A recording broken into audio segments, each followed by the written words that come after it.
Reese, thanks very much, and we welcome you to the start of the best day of the year in college football. It is the Chick-fil-A Peach Bowl here in Atlanta at Mercedes-Benz Stadium. A top 10 matchup. It is number 10 Florida taking on number 7 Michigan. Just the start of the New Year's Six, and so honored to be a part of the kickoff of the best time of the year in college football. Of course, the college football playoff semifinals follow our game, the Goodyear Cotton Bowl Classic. Clemson and Notre Dame, and then Alabama and Oklahoma in the Capital One Orange Bowl to cap the night. We kick the day off. Thanks so much for joining us. Bob Wischusen here with Brock Ewert. Allison Williams will join us in just a moment. Could it be a better day to be a college football fan than today? No, sir. You know, we just got done opening some Christmas gifts, but this is the greatest gift for a college football fan, and a couple blue bloods to kick the day off. And a couple blue bloods that desperately needed. I think Michigan maybe even a little bit more than Florida. For Jim Harbaugh, you got to change the narrative. That narrative of being 1-8 versus top 10 teams. And obviously the Ohio State game, they want to rinse that out of their mouth, want no taste of that, and have a chance today to get to an 11th win, which is some pretty rarefied air, even in Ann Arbor. A month ago, Michigan, of course, was playing a pseudo-playoff game, trying to get into the college football playoff semifinals. Of course, the lopsided loss to Ohio State. That's disappointment. A great consolation prize against a team today in Florida that I can't imagine there was a Gator fan in the world 6 months ago that ever thought they'd be. No, and not even the coordinators. We sat down with them yesterday and said, would you have imagined starting spring ball that you would be right here on the precipice of a New Year's Six bowl game? And the coordinators said no. Dan Mullen kind of said, well, I'm cocky enough to believe that we could go out there and get it done. But this is icing on the cake to them, man. This is you get this win today. You start next year, I don't know, 6, 7, 8 in the polls. You return a lot of people. Nothing but good vibes coming out of Gainesville. If you find a way, and by the way, in the Dome, that today feels very much pro-Gator with two of the biggest blue bloods in all of college football. Well, the guy that's created, the architect of all those good vibes, is standing by with Allison. Coach Mullen, as your team assembled in the locker room, ready to take the field for the final time this season, what was the last collective message they heard? This is it. This is the last time we get to play together. We got together last January as a team. Coach Savage stood up the first workout, said 2018, ... You fill in the rest of the blanks. Today's the last chapter of that story for this team. As they fill in that last chapter, what do you want to see early in this ball game? What must they establish? I think we just got to transition, get ourselves into game mode. Haven't played in a couple weeks, so get out here, play with the effort, the strain, the energy we usually play with, and get ready, get adjusted back to game speed, and go have some fun out here. Looking forward to it. Thanks, Dan. Go Gators. All right, Allison, thanks very much. So, Brock, Dan Mullen's parting message to his team as they leave the locker room, the last opportunity you have to play together. There are some players from Michigan that are not out there in what would be maybe their last opportunity to play with their teammates, and Devin Bush certainly leads that list. I don't think there's anybody bigger. I think they'll compensate for the other 3 or 4 guys, to be honest with you. Rashawn Gary's been in and out of the lineup all year. But Devin Bush is their captain. Don Brown told us as much yesterday, a very pointed moment as he stuck his finger in our table in our production meeting in his last conversation with Devin, saying, hey, you're our middle linebacker, man. You are our captain. It's different for you, while still respecting the decision he had to make to protect his own interests. But there's no question Don Brown would love to have the 2-time Big Ten Defensive Player of the Year roam in the middle of the field. He will not today, and in his place will be Josh Rosh. Well, they've got a quarterback that has already announced he is going to come back for his last year of eligibility. Shea Patterson, he has made a tremendous difference to how they are able to operate. Just brings some life. Just brings some energy to an offense that can be conservative. And I expect it to be fairly conservative, especially in early downs today. And that guy, he loves Patrick Mahomes. He plays with his kind of energy and juice. And on the other side, big Feleipe Franks, all 6'6", 245 plus pounds of him. I expect to see him active in the run game, and don't be surprised to see his backup too. Florida won the toss. They have deferred, so we have a chance to look early at our Chick-fil-A impact players. Yeah, I think this game's going to be decided like so many of these right at the line of scrimmage. And for Michigan, this is where your beef, and these are where your all-conference players are. Rennie and a first-teamer, Bredesen a second-teamer, Ruiz and Owenu, even those guys were third-team all-conference players. And much like Georgia and Kentucky did, they beat this Gator team by establishing it in the trenches and in the middle more than anywhere else. It is a sellout here in Atlanta. It's a fun place to be.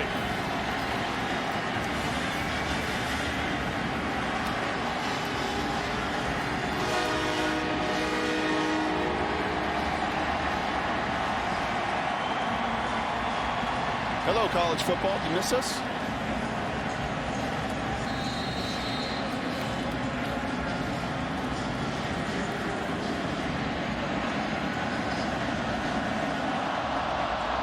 Evan McPherson sends it deep.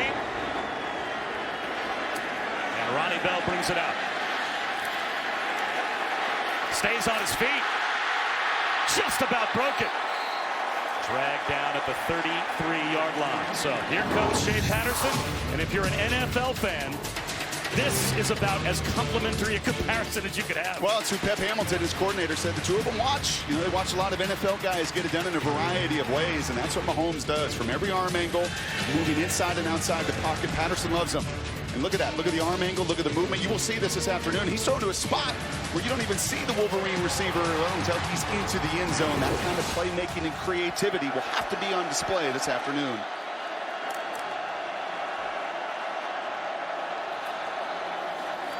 Zone read. There goes Patterson. Across midfield. Well, it's no coincidence that Shea Patterson has some similarity. Patrick Mahomes, the two of them actually spent some time together over the summer in San Diego at a quarterback retreat.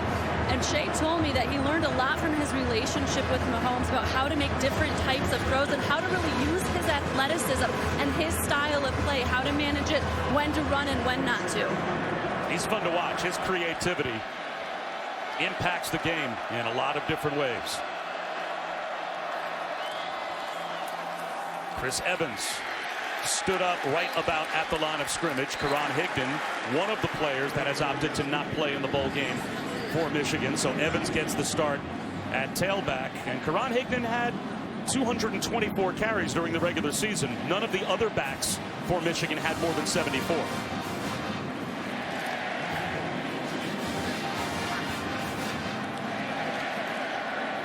Now it's a former walk-on True Wilson that lines up as the lone setback on 2nd down and 9.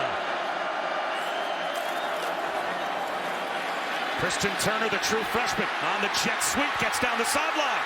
Did he stay in bounds? The officials say yes. That's a Michigan touchdown.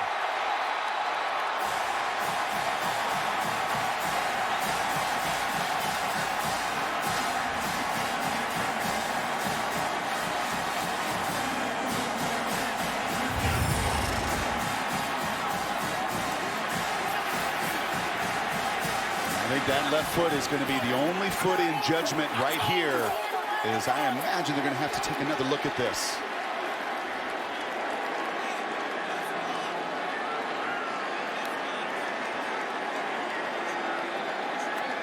Wow. Talk about a tightrope.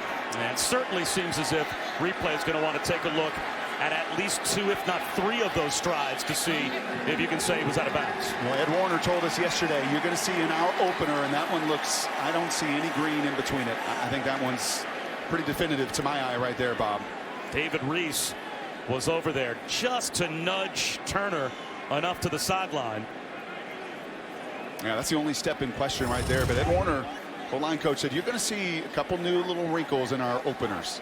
They don't script necessarily, but they got 10 plays they call their openers that they want to make sure they've worked on this month that everybody knows is going to be in the game plan. Little zone read with a QB keeper for 20 yards and a true freshman on a jet sweep. Just the kind of things you'll see this afternoon, I'm sure, in the other semifinals where you have so much time to prepare and show and give your opponent something they've not seen. I was going to ask you, when you were playing and you had that long layoff from the end of the regular season to the bowl game, how much of the, kind of scientists in the lab the coaches become? They're just trying to come up with something fresh for the bowl game that no one's seen before. I think you heard from both of those men yesterday, Harbaugh and Mullen. It's what they navigate. It's that line they walk, that, hey, we're not going to get away from what got us here and what we do best.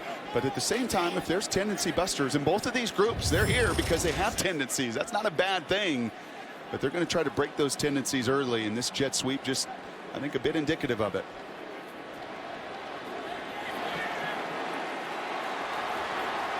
This is not a quick review. You want to give this right with an enormous play to start it, but I just don't see any green whatsoever, and it looks like they're marching that ball back.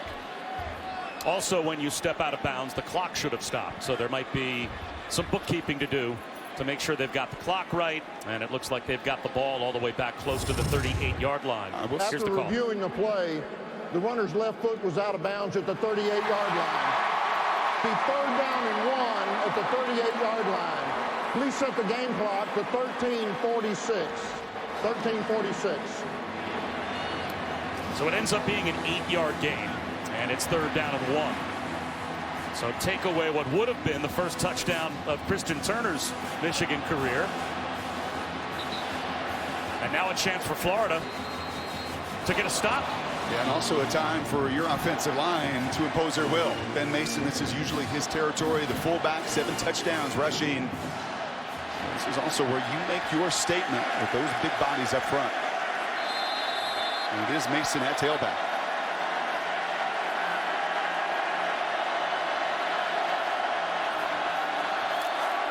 Mason gets the call, and submarines right to the line to gain. The official coming in from the far side immediately puts a fist up, signaling 4th down. So now an early decision for Jim Harbaugh, 4th down and a foot. Yeah, give me a QB sneak right here. I just do not like, especially with the speed of Florida. I don't know if I like that lateral run. Give me a QB sneak, let everybody push Shea forward. Looks like they're going to bring the chains out to measure and give Michigan the exact information they need to figure out what they want to do. Didn't even seem like Coach Harbaugh flinched, though. There was no kicker making a move from the Michigan sideline. He's got his offense on the field set to go for it.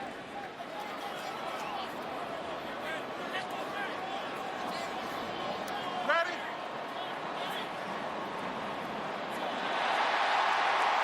Fourth down and about 4 inches.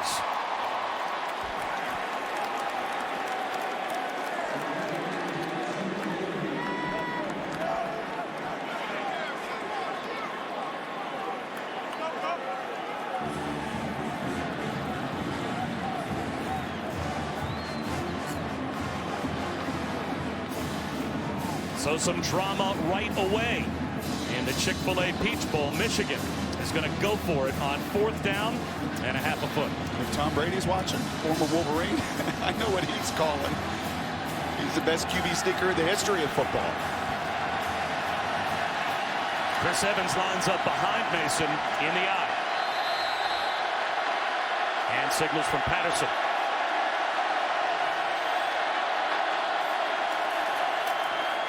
Leaping into the pile is Mason. Did Florida get a stop?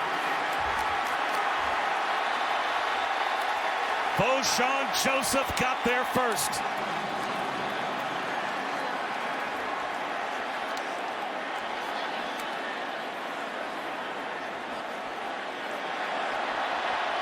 And they want to bring the chains out again. You know, we talk about timing all the time in the passing game. There's timing in a run game and in defending it too. And you could not have timed it any better if you're Voshon Joseph right there. You'll see these Gator active linebackers very active this afternoon coming towards the line of scrimmage. And you see his movement. It almost times perfectly with Mason steps in the backfield and that collision right in the hole. You can't time it any better than Voshon did right there. You're almost mirroring those steps of that fullback in the timing of that, so you make sure you collide at the right time.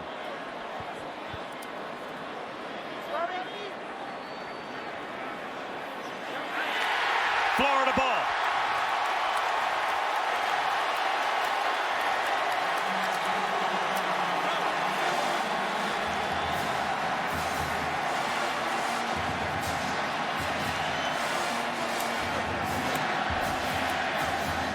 Grantham, D coordinator, loves it. That's why I don't like necessarily anything but a QB sneak right there. There is just too many moving pieces.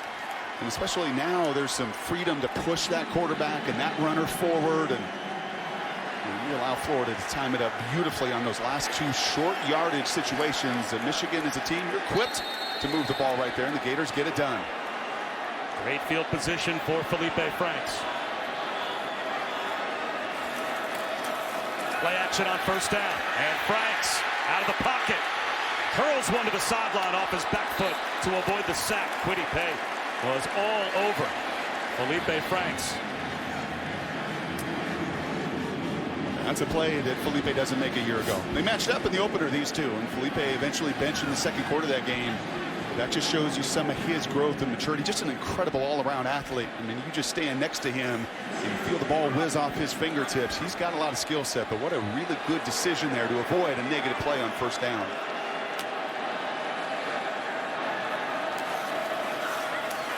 Jordan Scarlett gets dumped behind the line. A loss of 3.5. Tackle for loss for Carlo Kemp. That's one way to offset Devin Bush's absence. Feleipe gets pressure on first down. You don't block Carlo Kemp. He is right in the backfield. He's doing his best. Rashawn Gary right there. Off the line of scrimmage and ball with two very active plays on the onset for the #1 statistical defense in America coming into this matchup.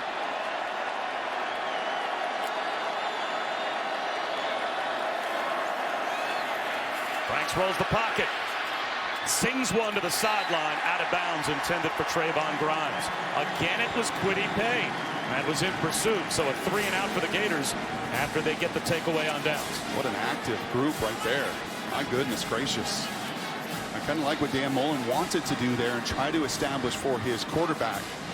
But Michigan just bringing tremendous energy with a very critical 3 and out. Tommy Townsend averaging close to 45 yards per kick this season. And Donovan Peoples-Jones, who had a punt return for a touchdown against Nebraska, is back deep to receive. Movement in the line.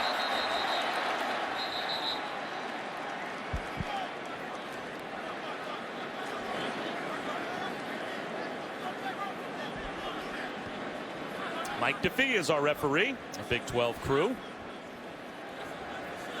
False start. On the kicking team, number 28. 5-yard penalty, 4th down. And for my money, give me Mike DeFee's crew anytime. You have seen him officiate national title games. This crew is all over it. I think they've been right here as they too have not had a game in about a month or so to get ready for this one. It's going to be a very physical affair.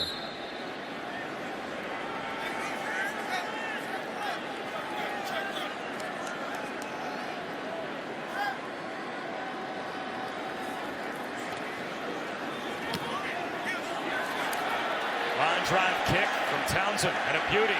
Oh, it spins down to the 5-yard line. What a kick from the redshirt junior Tommy Townsend. 66 yards on the punt. ESPN celebrating 150 years of college football.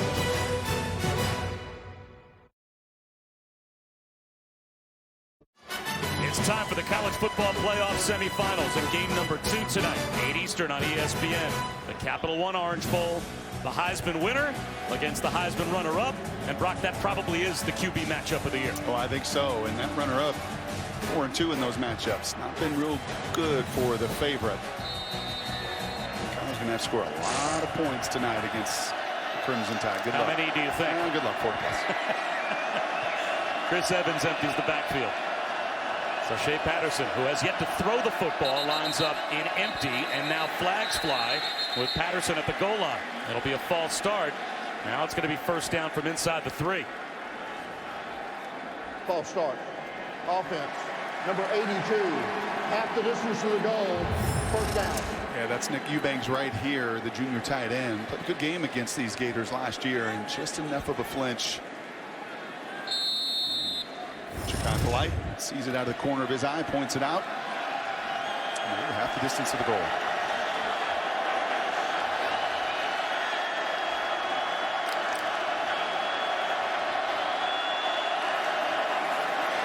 Evans up the middle. And some breathing room for Michigan out to the 9-yard line.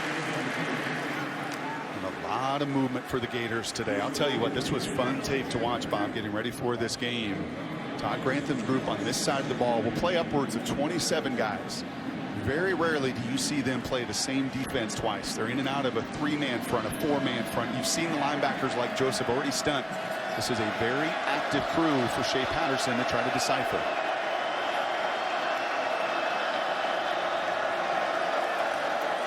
Evans again. That's going to be 3rd down out close to the 12-yard line. So 3rd down at about 3. Jeremiah Moon made the stop. And there is that NFL background, a one-time defensive coordinator with the Browns in the NFL. And they have used third down as their barometer this season. That was something that Dan Mullen pointed out. Solid on third down, we win. Poor on third down, we lose.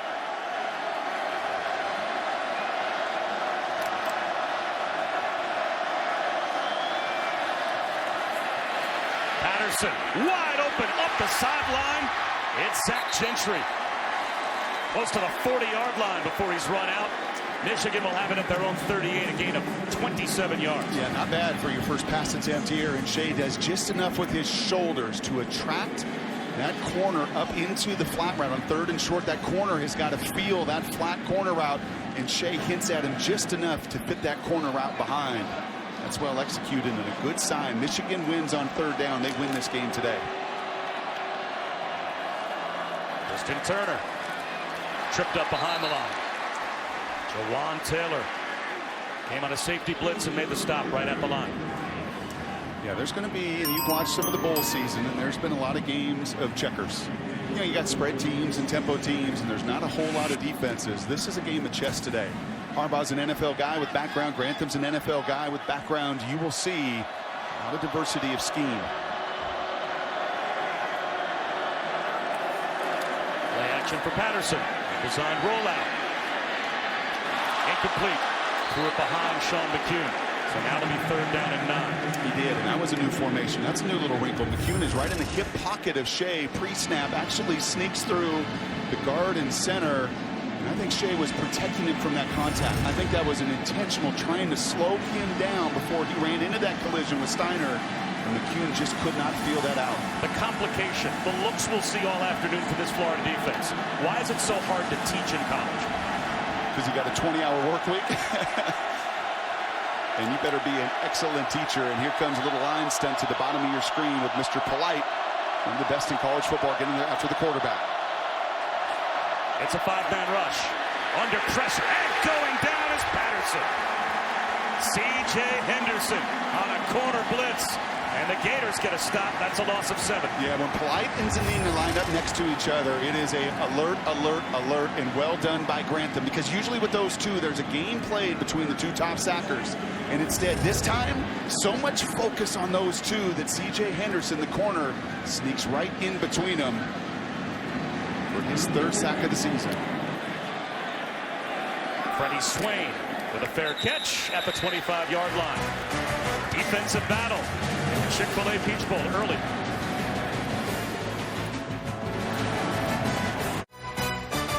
The Chick-fil-A Peach Bowl, brought to you by Chick-fil-A Catering. It's the little things that take the stress out of the holidays. AT&T, more for your thing. That's our thing. Northwestern Mutual, spend your life living.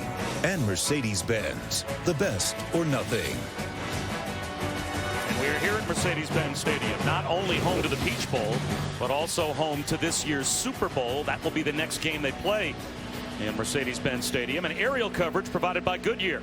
When you put in the hours, the reps, and the heart, nothing can keep you from being blimp-worthy. Goodyear, more driven.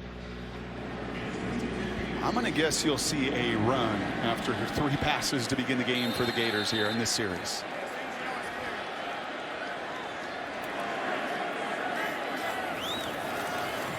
Instead, it's a slant. And Jefferson. Gain of close to 9. Some frustration early for the Florida offensive line. They're not all in sync, and a lot of them aren't getting the necessary protection adjustments based on what they're seeing from Michigan. Part of it may be the noise, guys. It's a neutral site, but a lot of fans here for Michigan as well. Coach Mullen asked his tackles, "Can you hear me?" And Feleipe Franks came over and said, "We're going to go silent, Caden." Feleipe Franks on a keeper's got a 1st down. Devin Gill brought him down, but you thought quarterback run today might be the deciding factor. Yeah, I think 3rd downs and winning 3rd downs, and then whichever one of these quarterbacks makes plays with his legs is going to win this game. I think Franks in time will be even more and more capable in Dan Mullen's system to do just that. He's a tremendous athlete that is still very much learning how to run in this scheme. 23 touchdowns against only 6 interceptions, but 6 rushing touchdowns this season. Seems more and more comfortable running the football as the season has gone on. This is La'Mical Perine for a yard. It's a nice play inside again by that defensive line. And I think why I say that with these quarterbacks in particular, Bob, is just the scheme on the other side. For Feleipe, a little bit like the Wolverines had against Ohio State. You know, you break one tackle against a lot of man-to-man coverage, there is going to be a ton of green grass available. And the hardest guy for any defense to defend when you're a man scheme is that extra guy, that quarterback that can run.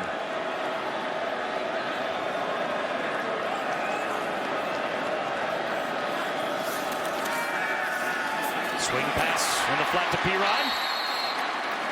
It'll be third down. Devin Gill popped him out of bounds just shy of midfield. So third down and 3.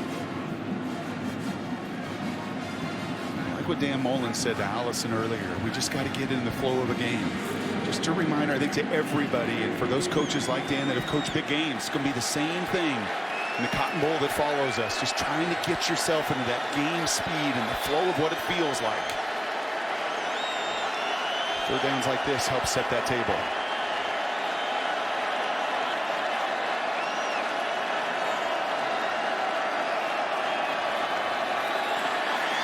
Tunnel screen.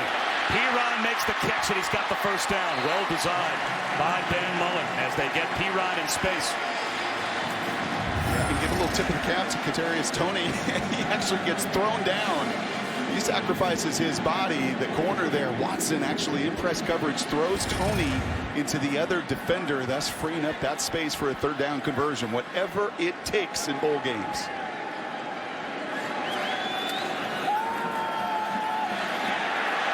Deep ball up the seam, and it's dropped in perfectly to Van Jefferson, short of the pylon.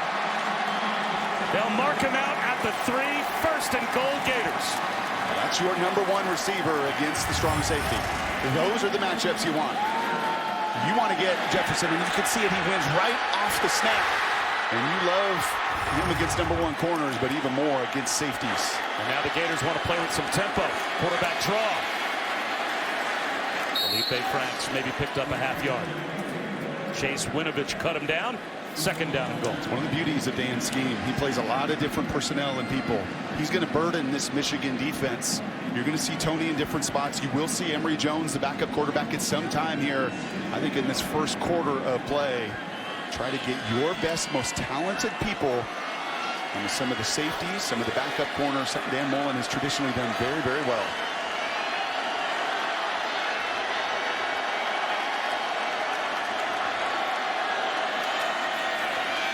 Franks extending the play. Wide open in the end zone was Toney, and he didn't see him.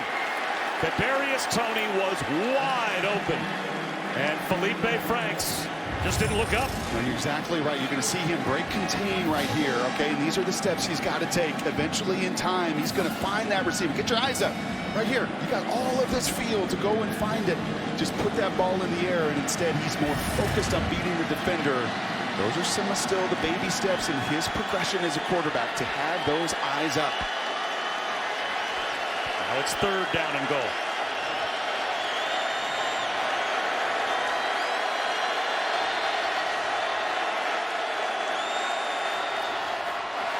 One-on-one in the end zone. Trayvon Grimes knocked away. Brandon Watson had it blanketed.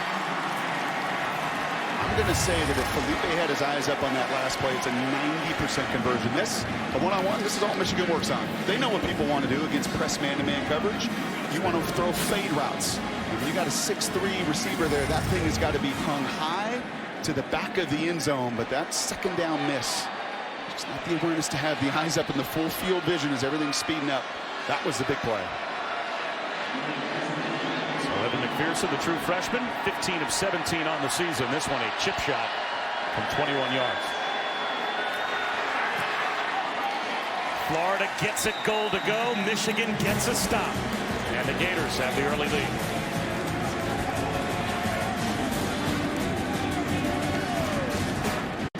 Welcome back to the Chick-fil-A Peach Bowl. As Florida's got the early lead. Michigan gave up a big play. As Van Jefferson with a deep completion down to the 3-yard line, but then the Wolverines get a stop. And Florida has to settle for 3. Bob Wischusen here with Brock Ewart and Allison Williams in Atlanta. Of course, this just starts the day and starts the New Year's 6, the Goodyear Cotton Bowl Classic. Notre Dame and Clemson at 4 o'clock Eastern. will be coming up as soon as we're done.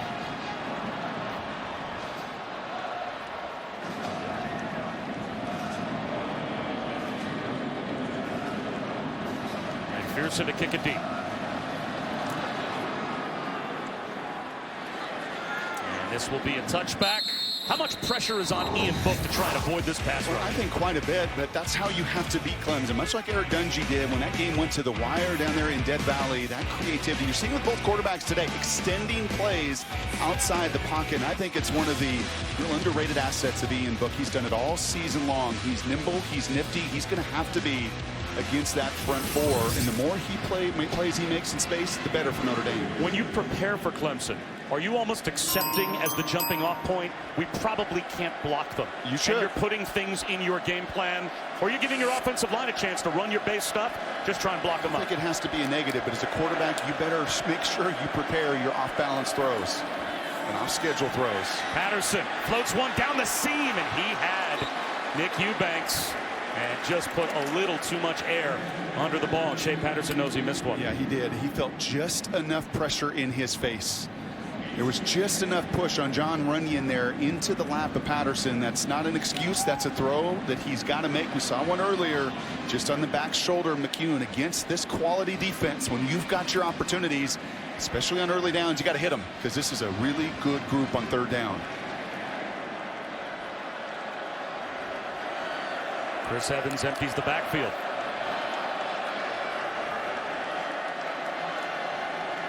Florida brings a blitz. Patterson can't beat it.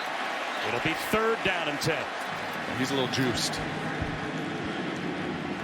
There is no shortage of RPMs coming out of the fingertips of Shea Patterson when he rips it. Jim Harbaugh knows it.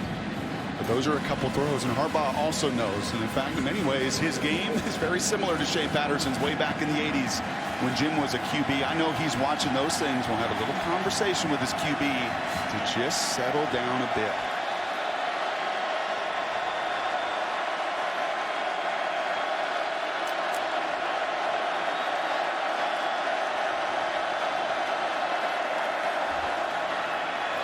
Patterson well protected. Uses the protection to squeeze one to the sideline, and Nico Collins has a 1st down catch. And this is the future of Michigan next season. These two big receivers. Collins has come into his own. That's against a 2nd-team All-SEC corner in Henderson, and you're using your big frame. You see how he gets inside, Bob? And he gives all that green grass to the boundary for the quarterback to throw that out route.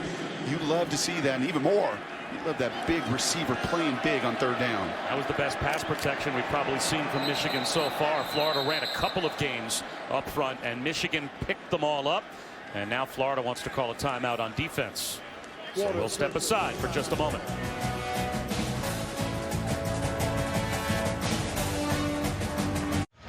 Today on ESPN, we'll have the college football playoff semifinals. We'll kick it off with Clemson, Notre Dame in the Goodyear Cotton Bowl Classic at 4, and then Alabama, Oklahoma in the Capital One Orange Bowl. Also New Year's Day, LSU, UCF.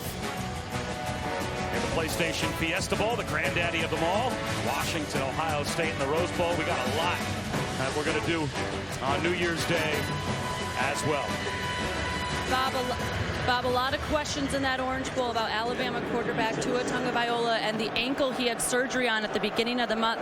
I spoke with Maria Taylor, who's covering the game. She said treatment has been 24/7. You're talking on flights and class while he's sleeping, and it's working. The lateral movement much better. Still some pain when he drops back, but it's improving daily. He should be full go. About 2 yards on 1st down for Chris Evans. It's amazing how these teams know that injury, and Nick Saban's gone through it before, and that's why they have surgery immediately. I mean, something that was never done even 2-3 years ago, and some of that evolution to make sure you get your best players ready to go.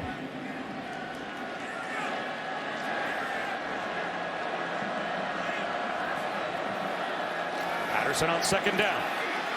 One-on-one down the sideline for Collins. Nico Collins does it again. Walls off the coverage and hauls in a deep one. The true freshman, Trey Dean, couldn't knock it away.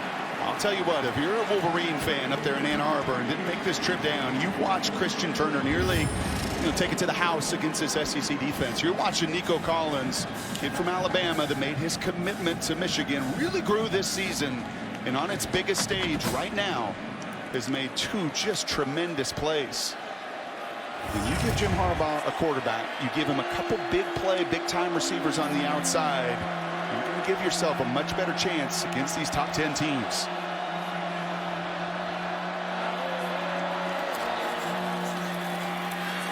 Christian Turner into a pile up at the 18-yard line for 3.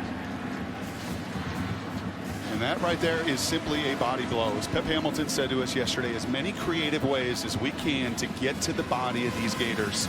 They want to get upfield. They want to show all sorts of different looks. They want to be flying like a blur all over the field. And you got to be committed to take those 3 yards. You have to shorten this game to play to the strengths of your team and also pay dividends late. Pep Hamilton has every bit the NFL background that Jim Harbaugh has, so it is a complicated playbook that Michigan throws at this offense. 4-man rush. Patterson, the check down. Chris Evans bullies his way inside the 15-yard line down to about the 13. It'll be 3rd down and a couple. C.J. Henderson brought him down. Ooh, that's pretty good. That's a nice job of Shea. A little bit of motion right there. It confused Florida. There were a lot of fingers being pointed, a lot of conversation at the snap of that ball. And you give your running back a chance to turn upfield, he can do some damage.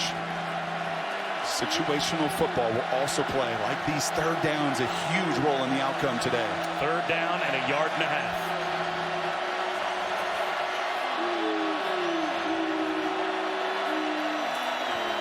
Drew Wilson, 1st down.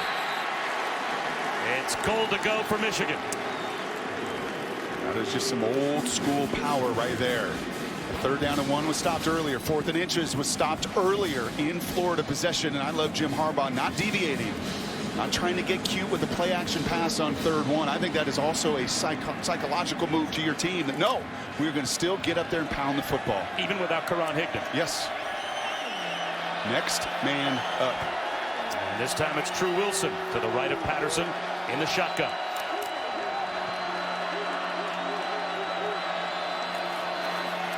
Play action, fade route, Peoples-Jones, he's got it. That's a Michigan touchdown.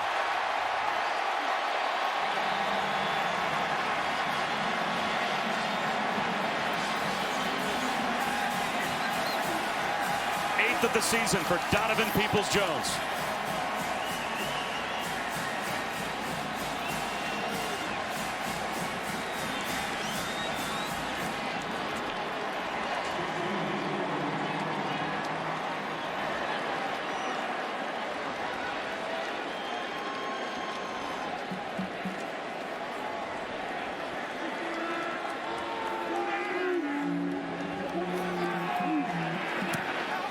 Michigan's got the 7-3 lead.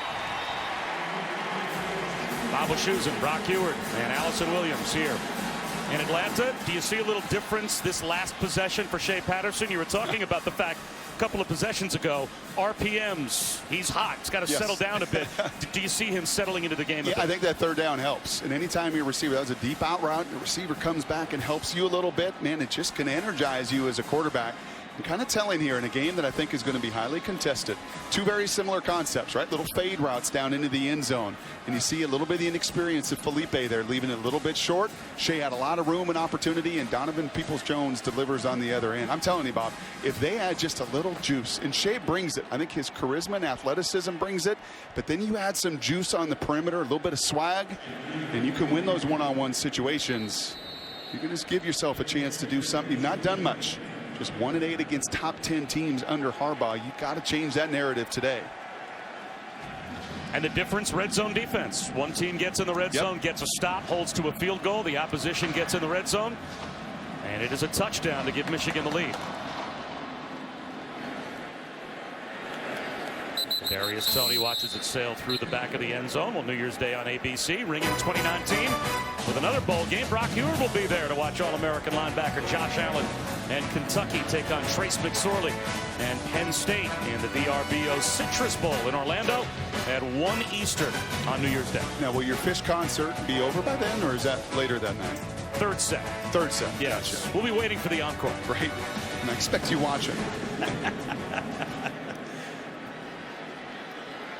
Now it's Jordan Scarlett taking over a tailback, alternating with Perine.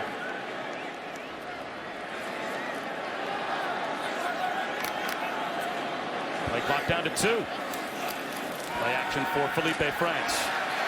He hoists one for Josh Hammond. It's a jump ball won by Hammond across the 50-yard line.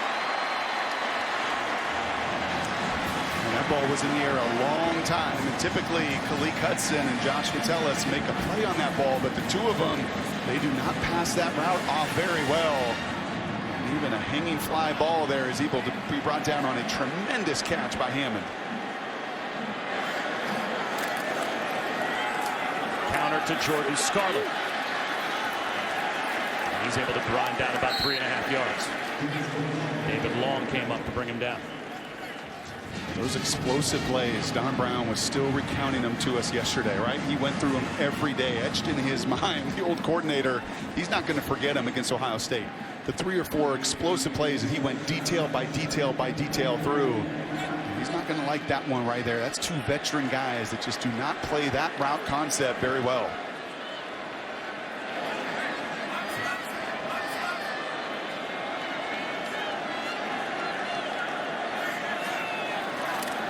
Hand off to Kadarius Toney.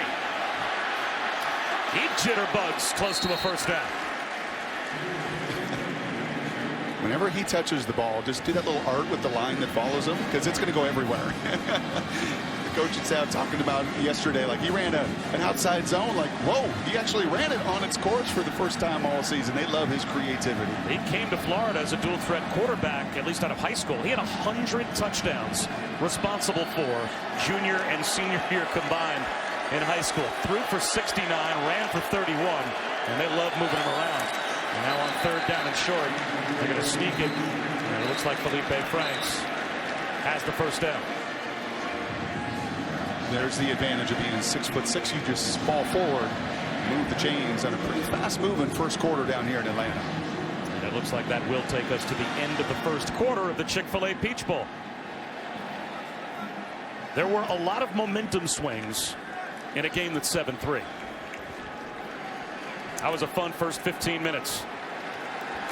So Feleipe Franks has a fresh set of downs when we come back to start the second quarter of the Chick-fil-A Peach Bowl. Nico Collins has made some big plays. Donovan Peoples-Jones with the game's touchdown.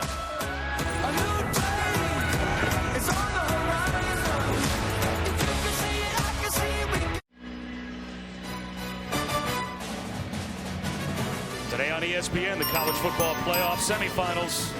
We're going to kick things off with Clemson Notre Dame in the Goodyear Cotton Bowl Classic at 4 Eastern. Then Alabama, Oklahoma in the Capital One Orange Bowl. Both games live on the ESPN app, so you can watch them anywhere. Emory Jones lines up at quarterback and runs the quarterback draw to start off the second quarter. We knew we would see the true freshman at some point, part of the script early as far as Dan Mullen was concerned. And he told us they intentionally only played him 3 games during the season and held him out of the Florida State game. They didn't want to, with the new rule, burn his red shirt and at the same time keep him eligible for the Chick-fil-A Peach Bowl. And there is Emory Jones starting off the second quarter at quarterback. And there was a one-on-one that if Khaleke Hudson doesn't make the tackle is a touchdown.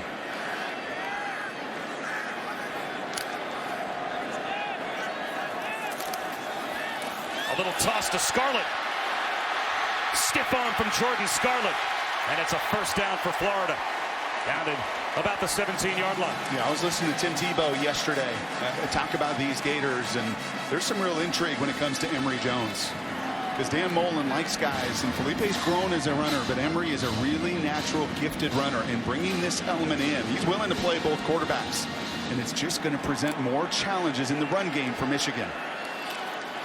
Quarterback draw again for Emory Jones. Inside the 15 to the 14-yard line, he picks up 3. I mean, you think about the guys that Dan has worked with through the years. Right? Most of them, Alex Smith ran it in his own way. Obviously, Tim was a sledgehammer, running between the tackles. Dak Prescott, so adept at that.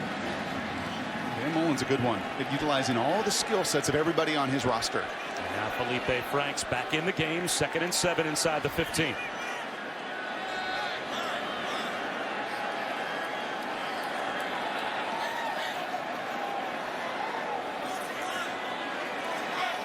Play clock down to 8. And man, look.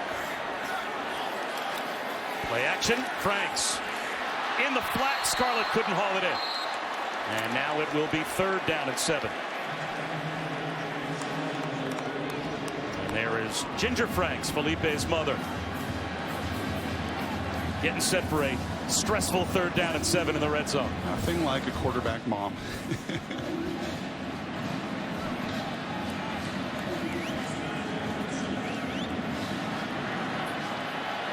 This is a big one here.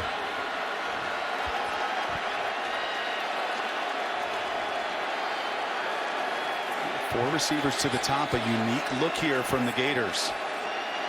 Play clock at 5.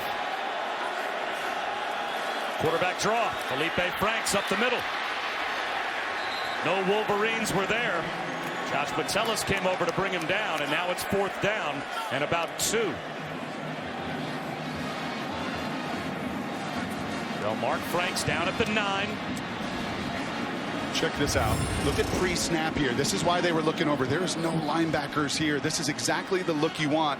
But Michigan knows it, and so does their safety, who knows what's coming. If you clear out that box, this is that chess match of two teams that are so well coached that if you expose and there's no linebackers, your safeties have to fill that gap quickly, and they did.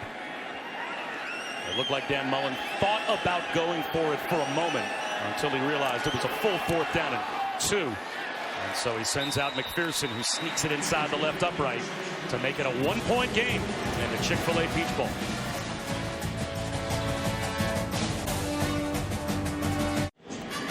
Welcome back to the Chick-fil-A Peach Bowl. Early 2nd quarter, a couple of trips into the red zone for Florida. They have only managed 2 field goals. Michigan gets the touchdown, and they've got the 1-point lead. Bob Wischusen, Brock Ewart, Allison Williams here in Atlanta. An extra yard for teachers is the College Football Playoff Foundation's primary initiative. Its mission is to elevate the teaching profession by inspiring and empowering teachers. This season, teams, players, coaches saluted teachers in their local communities. That will continue through our New Year's Day games, honoring them in stadium ceremonies as well. For more information, go to cfp-foundation.org, and we thank all teachers. You talk about that red zone and the difference. That's what it is in this game, and just a very similar concept. Everybody loves to throw these fades or fade stops, and you'll see where that ball needed to be further to the outside to give Trayvon Grimes the opportunity to use his big frame and separate from Watson. He does not. And on the other side, Shea puts it right on that X, giving then Donovan Peoples-Jones that opportunity. That's the difference. No 2 evenly matched teams, 2 top 10 teams in America. Sometimes in football, you know, it's a game of inches, and especially that precision down in the red zone. Nearly identical numbers for Franks and Patterson, but Franks unable to get his team in the end zone. Screen to Peoples-Jones. Makes an and miss. And gets knocked out of bounds at about the 30-yard line. That was eerie before that snap. 20 and 21 plays, exactly 40 rushing yards per side, 1 yard separating them in the passing numbers. I mean, it was through the first 18 minutes of play, almost identical statistically, but situational football in an NFL-esque matchup like this one is today. 3rd downs, red zone, so huge.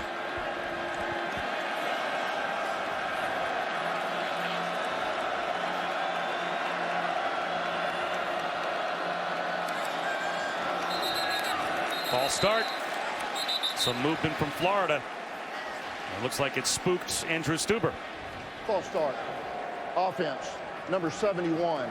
5-yard penalty, 2nd down. It can be tough sometimes on those big fellas against a team that loves to move, but you're going to see it right here.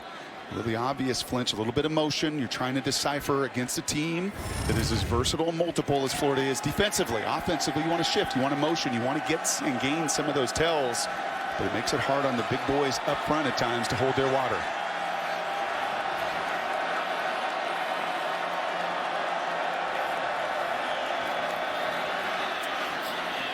True Wilson for a couple of yards. It'll be 3rd down and 8. Chauncey Gardner-Johnson, the only junior to declare himself eligible for the NFL draft for the Gators. And unlike some of those players from Michigan, he's playing today. He's a good one. 3rd leading tackler. That 2nd level of the defense for the Gators. 1st, 2nd, 3rd, right there at that level. And he plays that nickel linebacker spot that's become so important at the NFL level.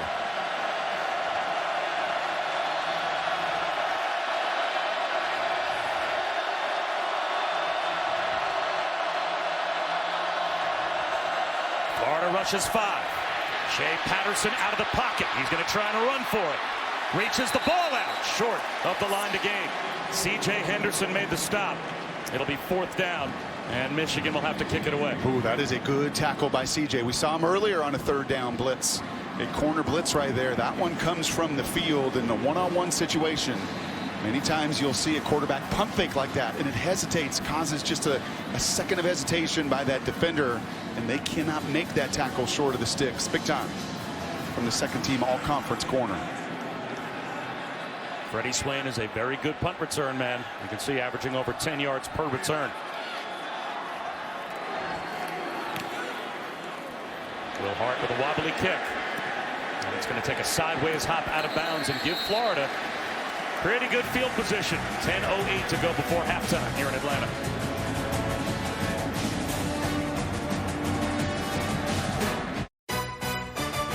The Chick-fil-A Peach Bowl, brought to you by Capital One. What's in your wallet? And Gatorade Thirst Quencher, the proven sports fuel.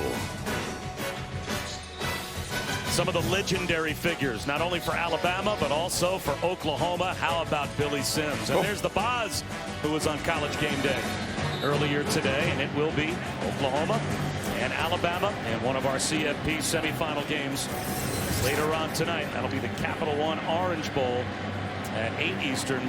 At 4 Eastern, of course, the Goodyear Cotton Bowl Classic, Notre Dame and Clemson. Those are your 4 playoff teams. And looking at all of the bowl games, I think I only saw 4 double-digit point spreads in all of the bowl games, 2 of those in the playoff games. Do you think Notre Dame or Oklahoma has a chance to pull off an upset? Yeah, I think that first one in particular. La'Mical Perine into the secondary and across midfield. And for the first time, really, those guys up front getting a hat on people, Allison. Florida continuing to try and correct some things on the offensive line, especially up the middle where Michigan slants are getting home. They've got to shore up that A-gap. Coach Mullen telling them they can force them around to loop around the outside. They got to be better up the middle. Well, Perine looking for room in the A-gap and has to dodge tacklers just to pick up a hard-working 2 yards. Khalik Hudson eventually got him down. Yeah, there's been a little bit of movement here. Don Brown said he may flirt with a little 3-down look. Something that he's not done much this year, but he did against the Gators last year. As of now, I've not seen a ton of that. I think actually this may be one of the first series. You do see that 3-down lineman look. So they too trying to mix just a little bit and change that just personnel scheme and tendency. They blitz Khalik Hudson here, and he's around the ankles of Feleipe Franks. May have drawn a flag. Feleipe Franks gets out of the pocket and is able to scramble forward. But a flag thrown in the offensive backfield. Noah Furbush was part of a blitzing group for Michigan as well. Yeah, I think they're going to call that on Perine for throwing down Hudson.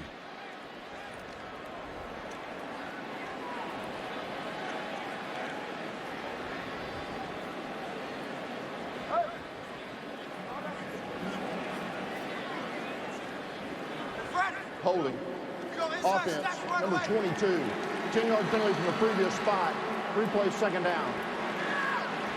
So here's this little 3-down look. And again, this is something Don's not done much. But look at the challenge it's going to create. Who's going to come here out of that group? And eventually it's going to be Hudson on the outside. And you will see Perine with the throwdown right there by the feet. That's going to draw the penalty. But a little different again. You've seen some things offensively from both sides. Showing a look you haven't. Now you get back down to that 4-down front, just trying to change the picture for the coordinator and the quarterback. Franks crossing right underneath, and Kadarius Toney is wrapped up and thrown down by Metellus. No gain, got him basically right at the line. So now it's 3rd down and a mile. 3rd and 18 for Florida. And I like Toney. You can see he's frustrated. He rips that mouth guard out of his mouth. He wants just a little bit of space. Now, this is going to be a big-time player in the years to come. He is Percy Harvin light. He's not quite the 6th gear that Percy had, but he's a playmaker, and he wants more room to operate.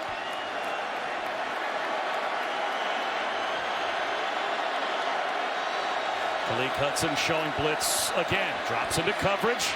Franks hurls one down the sideline, looking for Tony, and it's incomplete.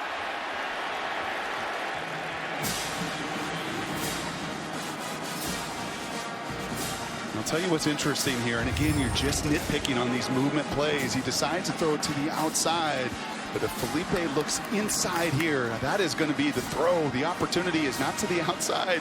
He puts that ball about the 5-yard line on that hash mark. He's got 6. That will come. Trust me. I've seen massive growth, as has Dan Mullen this year from Feleipe. And now just as you're moving, you're getting out of that pocket to find it's easier to grow in full field awareness from the pocket. Moving outside, that's the next step. Flags fly as Michigan jumped. Were they drawn off? False start. Kicking team number 51. It's a 5-yard penalty. 4th down. That's still 2 times, though, Brock, we have seen Feleipe Franks miss a touchdown. He had Kadarius Toney wide open on a scramble. The one trip they got goal to go inside the 10-yard line, or inside the 5-yard line, I should say. And that's a tough throw to make. It's a deep throw, but that's still a touchdown if you execute. Michigan blocks the punt. And they'll be set up at the Florida 30-yard line.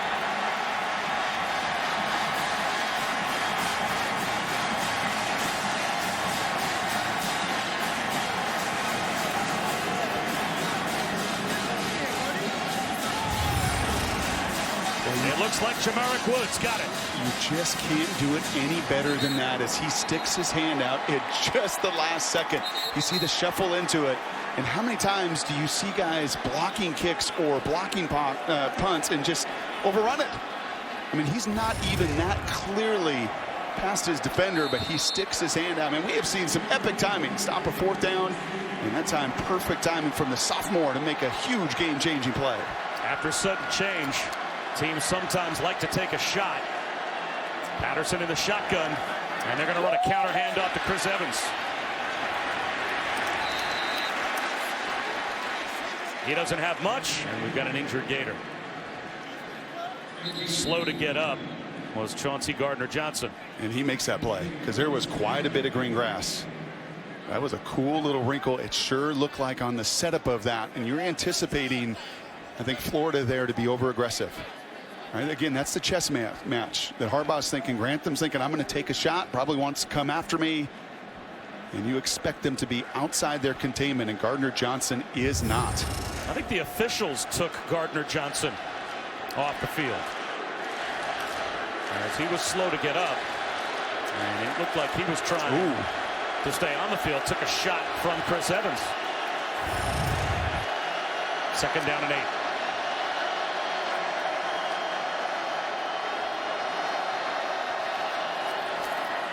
Patterson in trouble, and he goes down.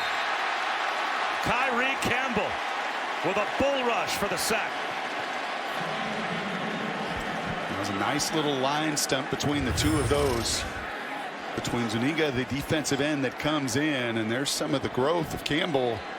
I'll tell you what, though, Shea is much more athletic than that. That's a play for Shea Patterson that instead of just fleeing the pocket, slides, step up, and find more opportunity. What a big play here. 3rd down and 14 after the block punt. Can the Gators get the stop? They'll rush 4. Patterson in trouble. The ball comes out sideways. The officials have not blown that play dead. They're going to call that a fumble. Christian Turner gets taken down at about the 30-yard line. Some of those Gator players did not react to that ball on the ground like it was a fumble, or they may have been able to recover it. And after all is said and done, looks like a field goal opportunity. Ja'Kai Polite just turned away from the football. Oh, that's a fumble. There is no question about it. His hand is not moving forward at all. Polite rips that ball out. Another sack fumble. Add that to the list of Polite, but better awareness for Michigan to salvage the field goal opportunity. So Jake Moody, the backup kicker to Quinn Nordine from long distance. Got it. Michigan extends their lead to 4 in the Chick-fil-A Peach Bowl.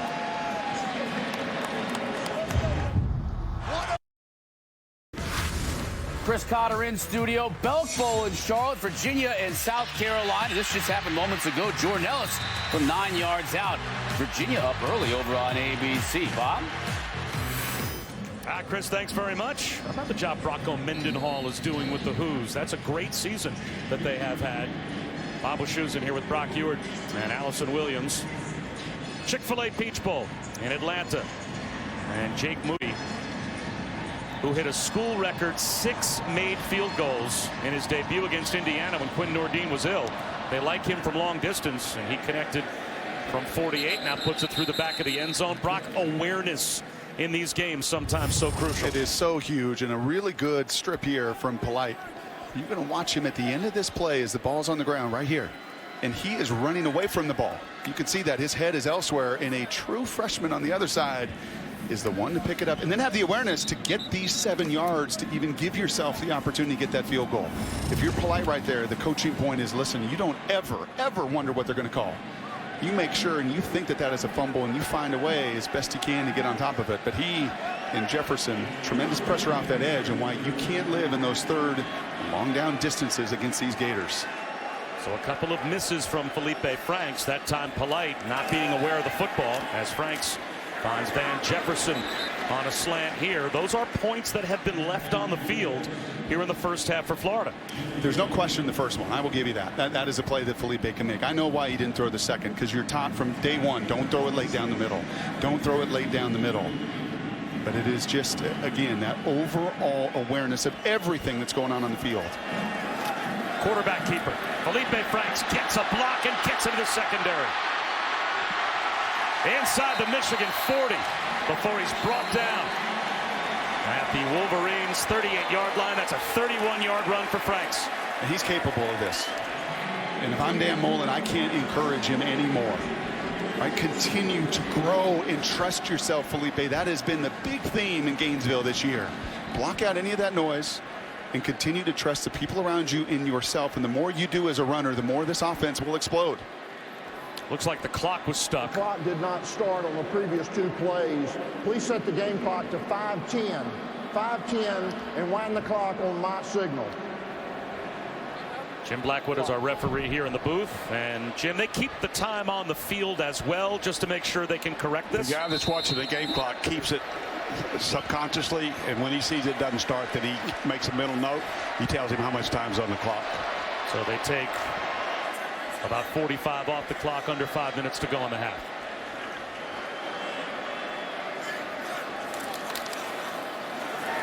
Jordan Scarlett down to about the 32-yard line. And between Scarlett and La'Mical Perine, so nice to hear 2 guys that could easily be the featured back, almost with identical statistics. And yet Dan Mullen said you never hear from one or the other about I should be in the game. They just cheer for each other. And most indicative if one takes him down the field, that he's willing to come off the field and give the other guy the opportunity to get 6. That is selfless. And I'll tell you what else, that little run by Feleipe Franks, that helps open up the door and a little hesitation for those defenders in that zone read game. He's got one-on-one down the sideline, looking for the back shoulder of Jefferson. And it's broken up by Brandon Watson. I think the Michigan fans were looking for a flag. They might have thought offensive pass interference. Gator fans are upset too. No, hands are on each other. The eyes are back. There is not a penalty there. Watson does exactly his job. His job in that press coverage is to get that receiver offline.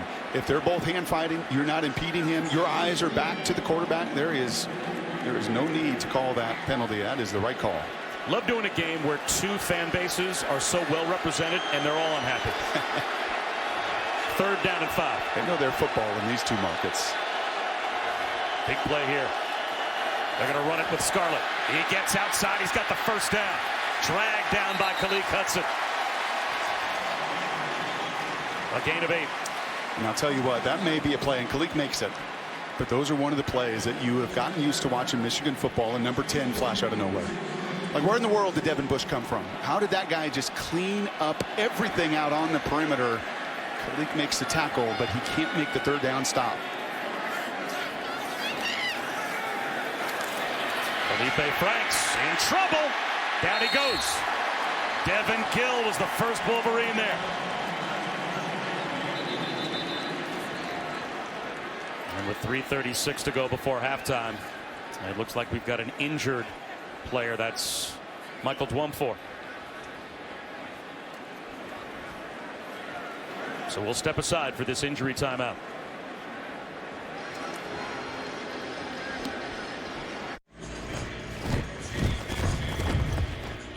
Well, who just flew in? We are excited for Disney's Dumbo coming to theaters March 29th.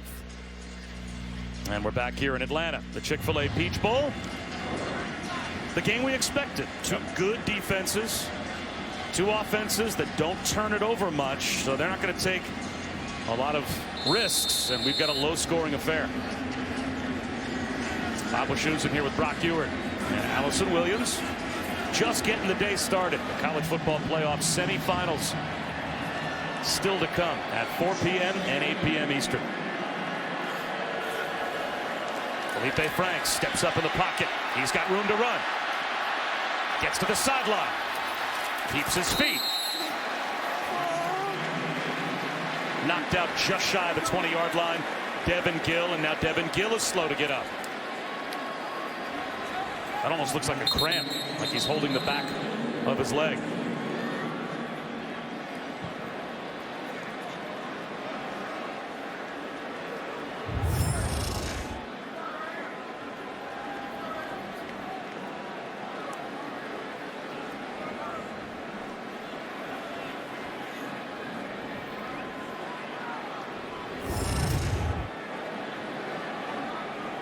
So a team that's already down Devin Bush, their best linebacker, and a player that Todd McShay has right now at number 10 on his big board. So you got a top 10 NFL draft eligible linebacker you're missing. And now Devin Gill, the junior, also shaken up. It's thinning out a linebacking core that it's kind of the heart and soul of this defense. Yeah, in that front seven. Rashawn Gary is going to be a first-round pick because he is so freakishly athletic. He is out as well in that front seven with Devin Bush, and that's not a good sign. That looks like even a little bit more than a cramp. I think I was with you originally. And that's probably going to bring Noah Furbush on the field. But yeah, Bush, there's no question. In fact, he'd be a guy on that play in particular that is so good sideline to sideline. Bush O'Beatty has been a guy that's been banged up at the end of the year. He decided, made the decision not to play in this game. Gary's been in and out of the lineup this year. And obviously, Karan Higdon, first team all-conference, 1,000-yard rusher. Number of Wolverines out. But I will say this, the guys that are here, there's no shortage of effort. These guys are playing relentlessly here in the first half. Big play. Third down, right on the door of the red zone.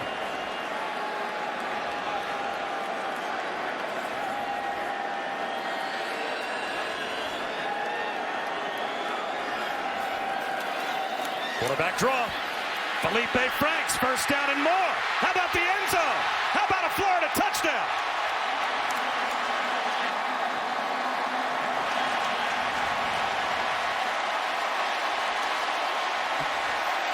And mom loving it. And they ran this earlier. There was a check with knee situation. I highlighted how the safety came down and made the tackle. But look at it. It's the same look forward to the bottom, and it leaves really no linebackers in there other than this. This is the one guy you got to beat.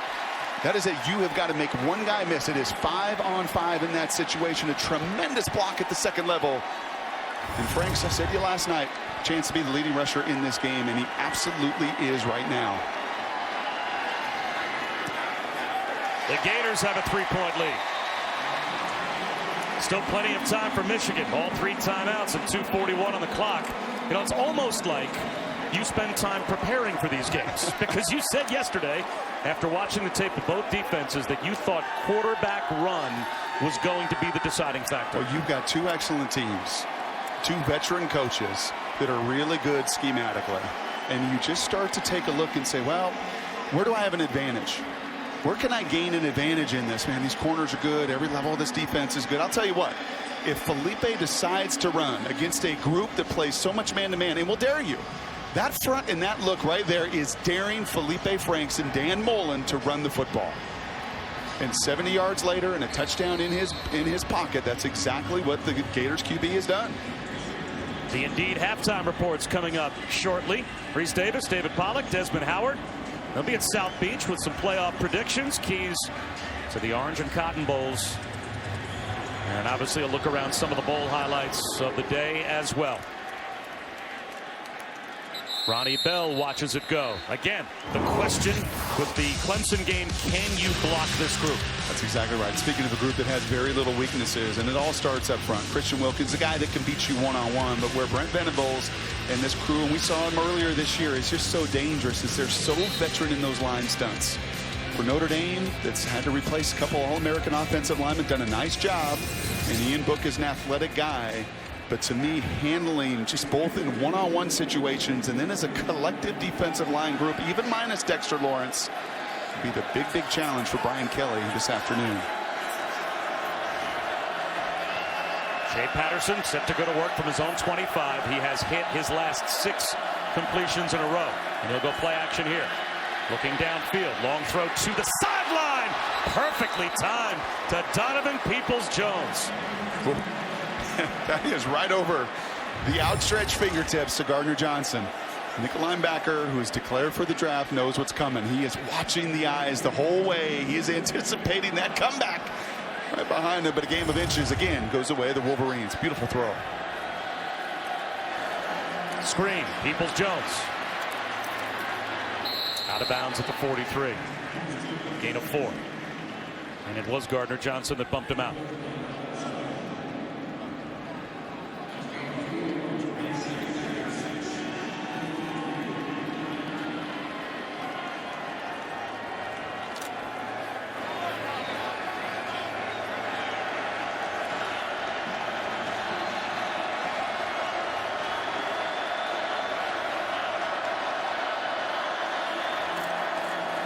Off to Chris Evans. Easily picks up the first down. And if you're Michigan here, you should be in no rush. Minute 55, you've got all 3 timeouts. There's really no reason not to huddle up. Why leave Florida anytime?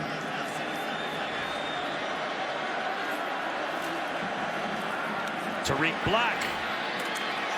So often fighting injury. It's good to see him back on the field. Yeah, I think this is not necessarily like a game management, Bob, as much as it is, I don't want Florida to dictate. I want to keep a front out there. I want to keep a group out there. I'm tired of all their blitzing and mixing personnel. And this tempo, I think, is more used for that right now than it necessarily is just a 2-minute drill. Evans brought down right at the line of scrimmage. We have lost a yard. Now it will be 3rd down with Feleipe and C.J. Henderson combining on the stop. Now Michigan will call a timeout before 3rd down with 1:13 on the clock. Sunday NFL Countdown has you covered.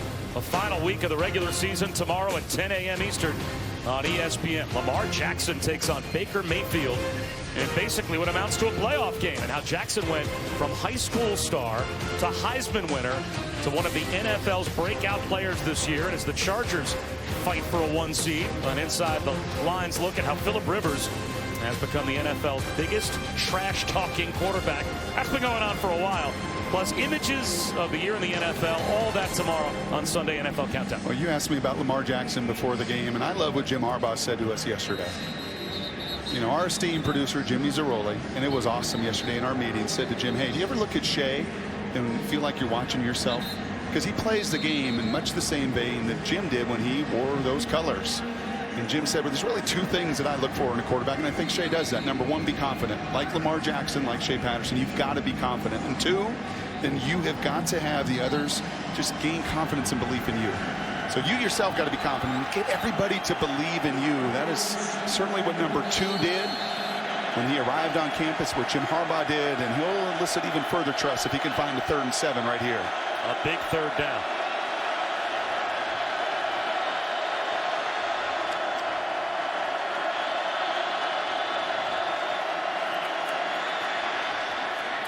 Underthrown, but Nico Collins is there to scoop it up. And that is good for a 1st down, a gain of 9. And that was an NFL concept right there. That is trying to bust the little tandem coverage of Florida out there to the field. They do it. He threw that thing early. May have been a little bit behind, but a critical 3rd down conversion. 4-man rush. That ball tipped and incomplete. Off the fingertips of Grant Perry. Stops the clock with 51 seconds to go in the half. And Michigan still with plenty of time with the 2 timeouts. You know, we had Shea at Ole Miss a couple years ago, and I don't remember him showing so much emotion, and I love it. You know, and I think his head coach has brought some of that out.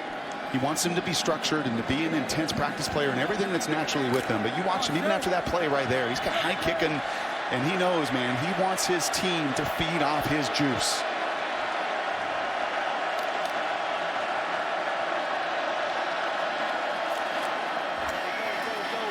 Up the middle, it's True Wilson. And let's see if Michigan calls another timeout here before third down to 42 seconds to go. Jabari Zuniga made the stop for the Gators. They're going to let the clock wind, and they're going to hurry up with 33 seconds to go in the half. Another big third down. You better block 99. A lot of time coming off the clock. 20 seconds to go in the half, and now Shea Patterson's going to call a timeout. Well, they're just barely in what they would say is field goal range with the strength of Jake Moody's leg in a dome.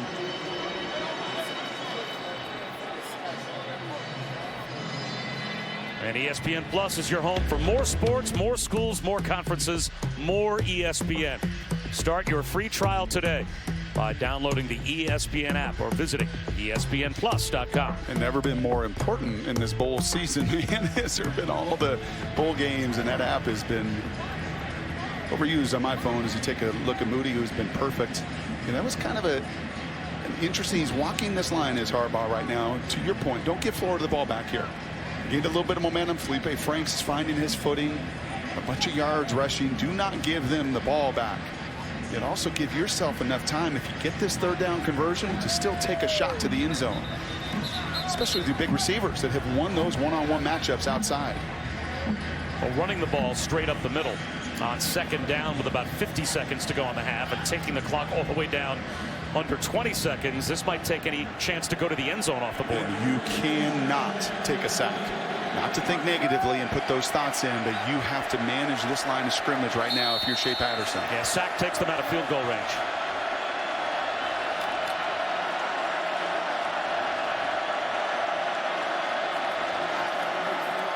Pump fake. Patterson wants a deep shot down the sideline. Incomplete. Intended for Peoples-Jones. That was really good coverage everywhere by the Gators. As that play extended, they call it defensively plastering, making sure you find that receiver down the field. Nowhere to go with the ball. So Jake Moody has a very strong leg. He committed to Michigan without a scholarship, but in high school made field goals of 55 or more yards 3 times as a high school kicker. So he's got the leg from 52.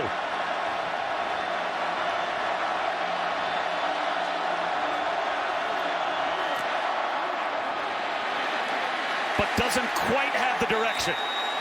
He launched it, but missed the left upright.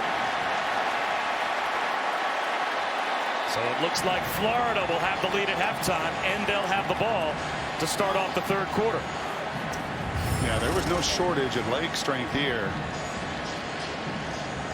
First miss of his career, a 52-yarder. Certainly no gimme there. Kind of the game we expected coming in, I think. Been some huge situations in third down and red zone. I think if you're Dan Mullen, you liked some of the way that Feleipe kept his composure and made some plays with his legs. And if you're Michigan and Shea Patterson, you know there's going to be opportunities to hit some one-on-ones outside in this second half. Feleipe Franks' touchdown run gave Florida the lead, and it's a lead they will take into the locker room at halftime, as Michigan is trying to win 11 games for the first time under Jim Harbaugh. And this Gators team trying to get to 10 wins in a season that no one saw coming. Other than maybe the head coach, although Dan Mullen told us in our meetings yesterday, he was as pleasantly surprised at times as any this season by how much progress his team has made. They've got a field goal lead at the break of the Chick-fil-A Peach Bowl. Let's go down to Allison. Thank you very much, Coach Mullen. What was better about your red zone execution on that last drive? Execution right there. You know, we put ourselves in situations. We just missed a block or two.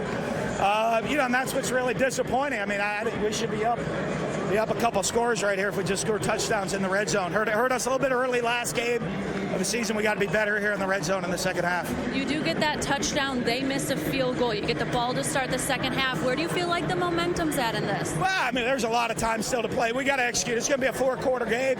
We got to come out, continue to execute in the middle of part of the field, and most importantly, we get down there in the red zone. We got to make the plays to finish drives. Thanks, Coach. Thank you. So Dan Mullen's team leads by a field goal at halftime, the Chick-fil-A Peach Bowl. Stay tuned for the Indeed halftime report after the break. Go. Welcome back to the Chick-fil-A Peach Bowl here in Atlanta at Mercedes-Benz Stadium. Just about set for the start of the third quarter. And we've got a low-scoring field goal game as Florida leads Michigan 13-10. Bob Wischusen and Brock Ewert, Allison Williams here in Atlanta. Maybe I'm just kind of a get-off-my-lawn guy. I don't know. But I like games like this. Yep. You know, in this new era of football where it's all about fantasy points, throwing the ball all over the field, racking up pinball-like numbers on the scoreboard, this feels a little like old-school NFL. Limited possessions, red zone defense, been fun. And more than likely, you know, all those situations just come to life. Play this tempo and spread and all of it. You don't get third downs. You don't get red zone. You don't get all of these really, you know, just game situations. It does feel we're an NFL stadium, and it feels like an NFL kind of game, and probably those situations will determine this second half. Well, you also said coming into this game, quarterback run was going to be a big, big factor, and it certainly was. In the first half, we'll see if Feleipe Franks can get the job done with his legs in the second half. Kadarius Toney. He's got nowhere to go. Oh, shut down before he even gets to the 15-yard line.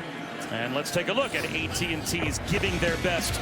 And we got a lot from Feleipe Franks in the first half. Yeah, you got 9 rushing attempts, and many of those of the design variety. More rushing attempts, in fact, than completions for Feleipe, and that's a good thing. There were explosive plays off of it. Much of it was determined on the box count, especially this red zone touchdown run that provided their breakthrough after 2 field goals and settling for him, and I love it. The 6'6", 240-pounder.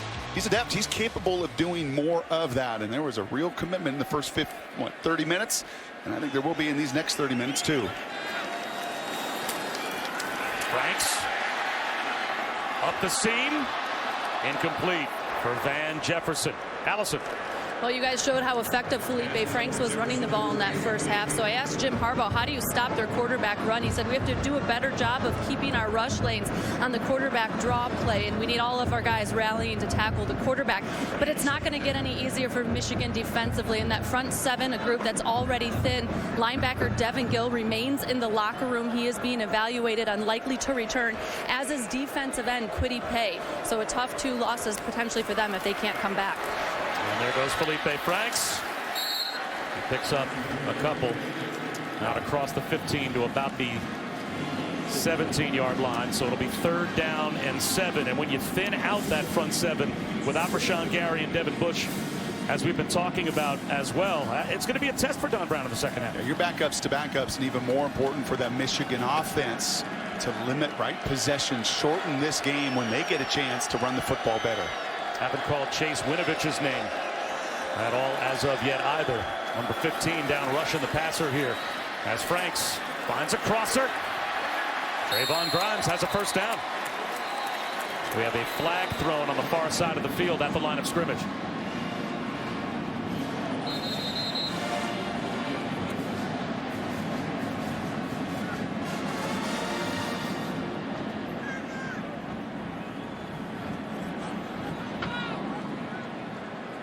Illegal motion. Offense. Number 8. In motion toward the line of scrimmage. The 5-yard penalty from the previous spot. Replay 3rd down. And Coach Mullen doesn't like it, but that was Trayvon who ended up on the completion, and you've got to go straight. Anytime you start to lean towards the line of scrimmage, you are going to get this penalty, and you see it. He knows what he's got. He's trying to create the separation on that shallow cross. He breaks the tackle there of Josh Ross to get that first down. You've got to have tremendous discipline. Anytime those line judges are looking down that line of scrimmage, they watch that motion, you start to lean towards it, move forward, you're going to draw that penalty flag. That's a big call. Wipe away a 3rd down conversion, and now it's 3rd and 12. Feleipe Franks, conservative with the run call, and Michigan could get very good field position to start off the 3rd quarter. And there is Winovich getting the tackle. And it was Uche as well. It was both of them. They were all involved. All eyes on Feleipe Franks. And to me, that's got to be the adjustment that Chase and crew make in the second half. You have got to make Feleipe and these Gators beat you down the field. You saw that early pass, that seam route, a little bit more air. There'd been opportunity. I've got to make Franks beat me with my arm if I'm the Wolverines.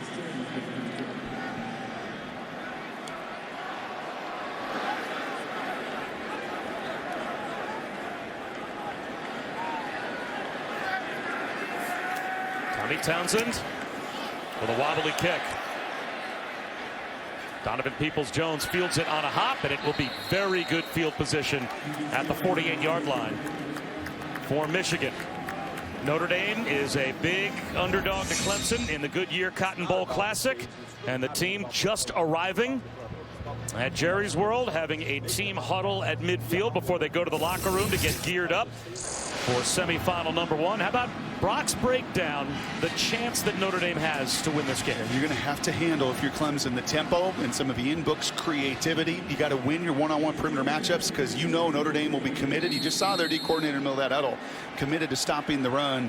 And then if you're Notre Dame, explosive plays against elite defenses, explosive plays, and obviously tackle defensively is always critical. Christian Turner picked up 1.5 yards. And I expect the tackling to sharpen up in this game. You know, you could say that every game. Oh, you got to tackle in space. You got to tackle in space. You've heard it once, Bob. You've heard it 100 times. But when you've had a layoff and you've not done a ton of live tackling, and I thought both coaches made a good point to us yesterday, saying with that early recruiting period too, right? It puts even more demands to get everything in and done. I think tackling will be pretty crisp here in the second half and in the games that follow us.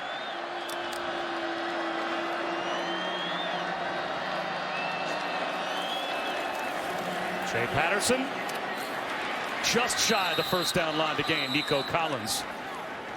And he actually, with his own momentum, brought himself back towards the line of scrimmage to pick up 6. So it is a full 3rd down and 2 as Trey Dean made the stop. And if I'm Shea Patterson, I'm not leaving this building without number 4 and 9 being a huge factor.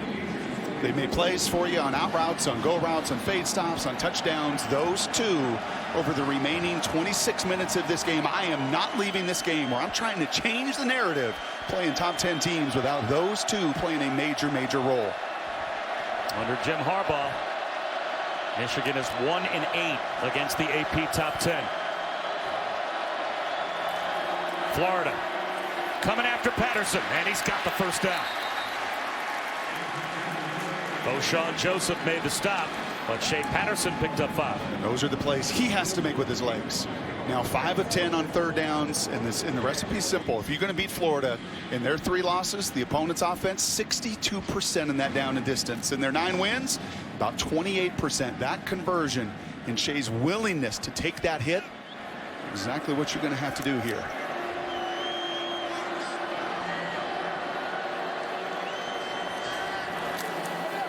Play action. Patterson looking downfield. He wants the deep one for Collins. Intercepted. Picked off all the way down at about the 5-yard line. Chauncey Gardner-Johnson with a convoy. Let's see where they mark him out.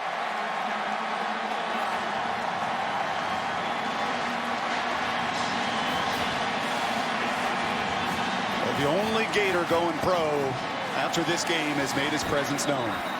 Gardner-Johnson's played a wonderful nickel corner for them. And right here, he totally fools Shea Patterson pre-snap. This looks like it's going to be a single safety look that he's going to get his post route, right? You got this safety to worry about. Well, watch what Chauncey does. Look at where he's at. He's right here, and he spins all the way back around. He totally bluffs Shea Patterson. I can't tell you how good that is. And he knows patience-wise. He doesn't do it right away. He wants to make sure to really set that hook for Shea. Let him think that he's got that post behind him, and he spins around. And wow, you want to talk about awareness, Mr. Wischusen? That's about as good as it gets. Michigan only gave the ball away 10 times this season. Best in the Big Ten, number 6 in America. But that giveaway setting up Feleipe Franks in plus territory. And now behind the line, it's Chase Winovich. A tackle for a loss of 3. Boy, just after we said we had not heard much from Winovich in the first half, he's made a couple of big plays here in the third quarter, Allison. Yeah, and while Chase Winovich chose to play in this game while some of his teammates did not, he admitted that that decision hurt him. And while he respects it, it ultimately wasn't the right decision for him. He will require surgery after this season due to injuries. But, guys, he said, you'd have to kill me to get me not to play. You love hearing that. 2nd and 13. 5-man rush. Slant. Van Jefferson makes it 3rd and manageable. He's about 5 yards shy of a first down. Sudden change. What are you going to do here defensively? These are these situations too. Your offense turns it over. The huge play. The stadium's alive, and you can really quiet a lot of that momentum if you can stop Dan Mullen and what he's calling on that play sheet right here.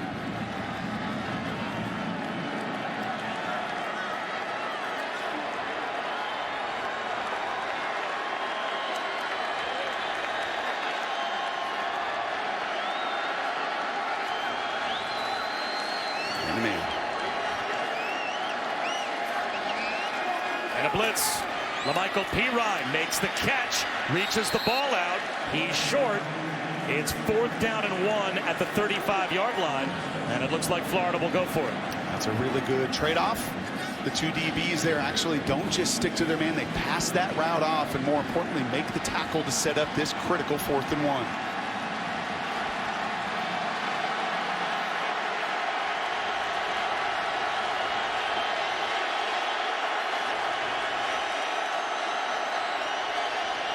Play clock down to 13 as Feleipe Franks looks over.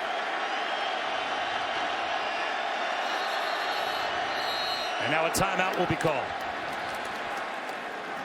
Dan Mullen called that timeout from the sideline. A critical 4th down when we come back. Aerial coverage here in Atlanta, provided by Goodyear. From the end zone to the uprights, nothing comes between hard work and a goal. Goodyear, more driven. After the Florida timeout, they are back at the line, set for a 4th down and 1. Jet sweep. Kadarius Toney looking for the pylon. Reaches it out. And they'll mark him out of bounds at the 5. He picked up 30. It's 1st and goal Gators. And that is all time. And we talked about Percy Harvin Light right there. The former quarterback just wants the ball in his hand. He was screaming earlier. He wanted to be in space. That time he runs away from Lavert Hill, clearly out at the 5. What a tremendous call from Dan Mullen. You pack it in tight. The timing of that could not have been better to get Toney on the edge. Explosive play, Gators. What a great timeout it turned out to be for Dan Mullen, as he got a look at Michigan and then got to the perimeter. Feleipe Franks on a sprint out. Threw it away. And got leveled. Josh Ross and Jamarick Woods were both there pursuing Feleipe Franks. I think the big fella's into this. He kind of likes some of this contact. And that was Woods. That laid a lick on Franks. So now 2nd down and goal from the 5. And this has been the big quarterback. QB run has been the most successful, trying to spread him out and see that box count if it's any different, and creates the opportunities for him to run. Finds Perine for a walk-in touchdown.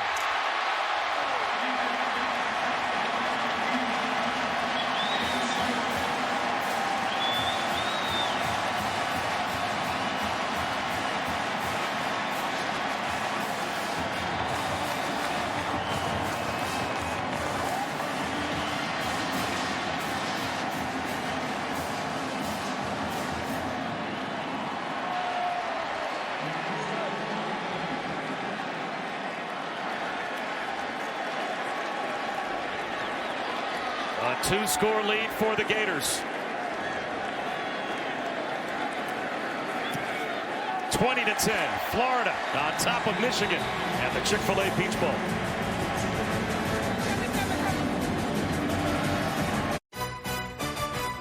The Chick-fil-A Peach Bowl, brought to you by Chick-fil-A Catering. It's the little things that take the stress out of the holidays. Ford. Built Ford proud. AT&T. More for your thing. That's our thing. And Allstate. Reminding you that football season is mayhem. Both teams had some bowl fun this week. Visiting the Children's Hospital here in Atlanta. Also, a friendly competition that Michigan was the winner of. They got the championship belt. And will Dexter Williams have something to say about what happens in the Goodyear Cotton Bowl Classic? Notre Dame and Clemson coming up next from Arlington in the first of our 2 college football playoff semifinal matchups. Then later on tonight, Capital One Orange Bowl, Alabama and Oklahoma. And it's a touchback for Michigan. 2 things to look at on that touchdown. Number 1 is going to be box count here. This is the same formation, but this time look at the numbers here of Michigan. You've got 6 defenders in the box, so that means I've got one-on-one situations, and what you got to watch here is that block. And that block is legal. Why? Because that ball is caught behind the line of scrimmage. That's our former quarterback, Mr. Tony. He's taking 2, so his buddy Perine can catch with some space and get it in the end zone. If that ball is past the line of scrimmage, well, that's penalty.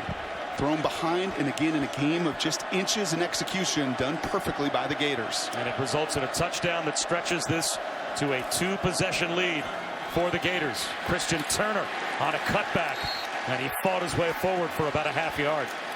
Boy, and there's been very little for these running backs today. And I don't think this is a Karan Higdon is out.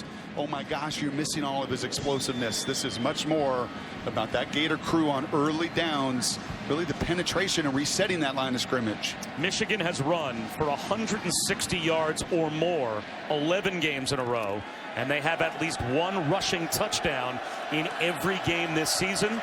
They've only rushed for 64 yards so far today. And they stay committed to the run game with a lot of time left on the clock. They go empty here. Patterson dropped. It'll be 3rd down and 10. Well, that is what Florida wants you to do. They want to get a lead, and then they want Polite and crew to tee off on you. Their line games, their blitzes, their disguised coverages that they got Shea on last time. They want to make you, as any great defense does, one-dimensional, and listen to this place erupt on 3rd and extra long.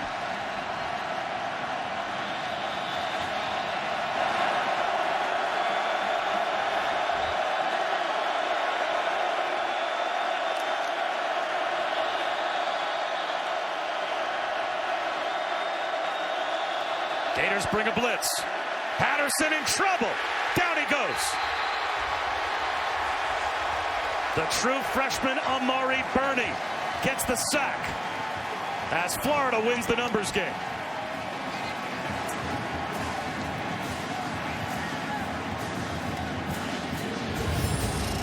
And they cover him up on the back end. I mean, there is nowhere for Shea to go with the football. There are free defenders. This is an NFL lesson today for Shea Patterson of what he's looking at on the other side of the ball with Todd Grantham and crew. Fair catch for Freddie Swain. Good field position for the Gators with a 10-point lead when we come back.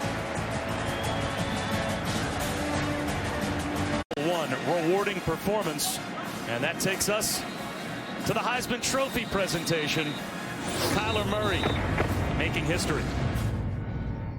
The 2018 Heisman Trophy is awarded to Kyler Murray of Oklahoma University. I know this is an individual award, but I wouldn't be here if it weren't for my teammates, my family, coaches, and Sooner Nation. So to everybody, I want to say thank you and Boomer. And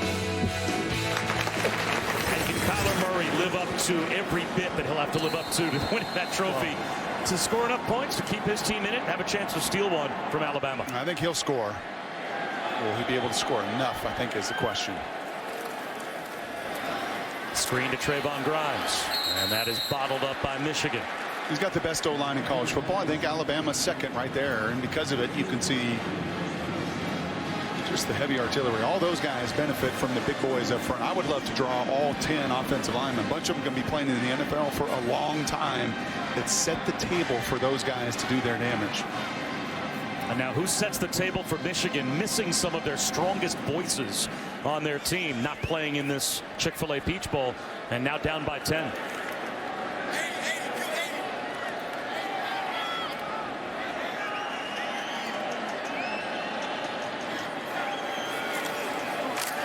Feleipe Franks down the sideline, well underthrown for Van Jefferson. Now it's 3rd down and 13. 3rd down and at least 12. Yeah, and he's on the ground again in Glasgow and Khalid Hudson. And I think the mindset here at Don Brown against Feleipe Franks, and I think also just feeling this game out, is you got to make something happen. Defensively, you have got to force the issue and see against a team that's been really good this season, +10, coming in turnover margin. If you can find a way, I think, change the temperature in this building with a takeaway. Now the Michigan fans sense how important this play is.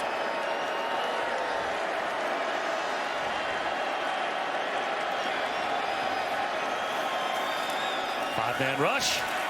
Franks well protected. He's going to take a seam shot. He's got Josh Hammond. A big play on 3rd down and a long 12 in between Lavert Hill and Josh Metellus. 30-yard gain. I will tell you what, Bobby, he may have missed a couple throws early in this game, but on a 3rd down, this is as gutsy and as mentally tough a throw as you're going to see. Look at where he throws it. He decides to make this throw right into that double coverage. You know, Dan Mullen talked a lot yesterday about trust. I'm telling you, when he lets that thing go, look at the coverage. You got inside, outside coverage. If you're Don Brown, you got exactly what you want. And you're thinking when he throws it, this may be a takeaway. This may be our chance to get exactly what we need. And instead, Metellus sees that ball whiz right by his ear. That's a big-time throw. And David Long is down and injured as well. So our opportunity now to check in with Chris Cotter. Okay, Bob Brock, let's check in on the Belk Bowl up in Charlotte, Virginia and South Carolina. Bryce Perkins for the 2nd time today finds Olamide Zaccheaus 21-0. He was watch out for Virginia and Bronco Mendenhall next year. This game over on ABC. That's good as Long comes off the field. But the story of a lot of this season down in Gainesville has been their quarterback. And I agree with Dan Mullen. Playing QB at Florida may just be one of the toughest places outside of Notre Dame you could play. 3 Heisman Trophy winners all have statues outside their stadium. The expectation level is off the charts. And what Dan wanted from Feleipe more than anything was just trust. Trust him, trust the system, and ultimately trust his skill set. And that throw on a critical 3rd down and letting that thing rip. Circle that one. That was enormous.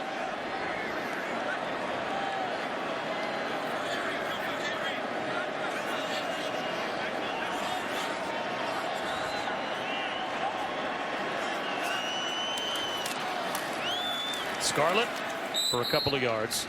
Well, that seminal moment for Feleipe Franks was when he was benched in the Missouri loss. He was 9 of 24, 84 yards. They lost by 21 the week after they thought they had a chance to beat Georgia. And Kyle Trask came in. And then right after the Missouri loss, Kyle Trask fractured his foot in practice.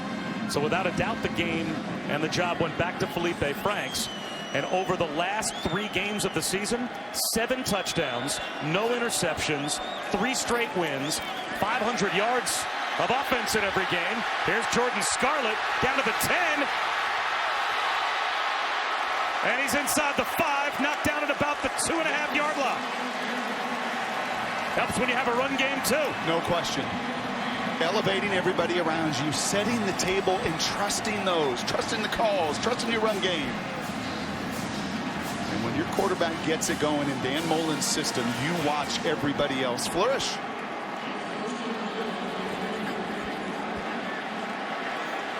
What a run.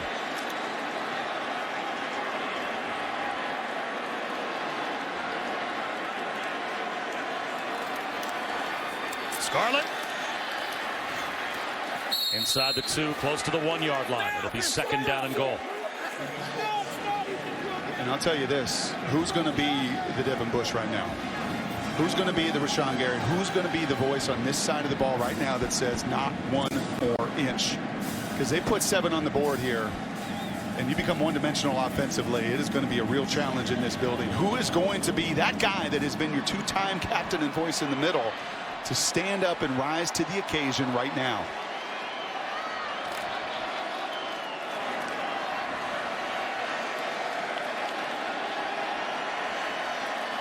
Quarterback sneak. They're trying to push Feleipe Franks to the goal line. And he is short. R.J. Raymond tried to help on the push. And that's a dangerous spot for Feleipe Franks in that rugby scrum to start thinking about reaching the football out.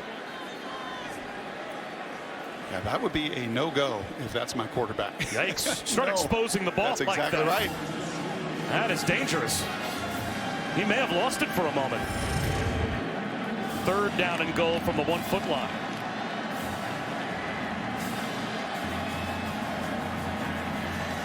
Gators break the huddle with 10 on the play clock.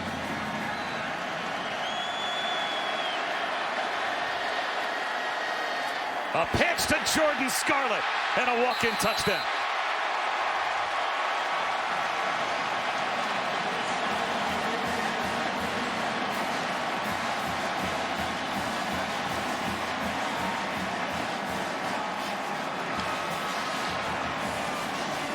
That's just really good football from that guy that's been doing it at the highest of levels for a long time. Why Dan Mullen was brought here, why that fan base was so excited to have him. You saw him on a 4th and run. Get Tony right out on that jet sweep out into space. That time, just the fake and the little option on Furbush, and there is nobody, not one Wolverine that could defend that green grass.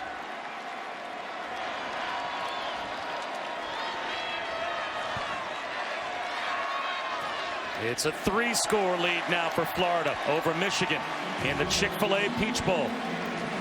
Coming up next, it'll be the Goodyear Cotton Bowl Classic. We'll see if Ian Book can lead Notre Dame to an upset of Clemson.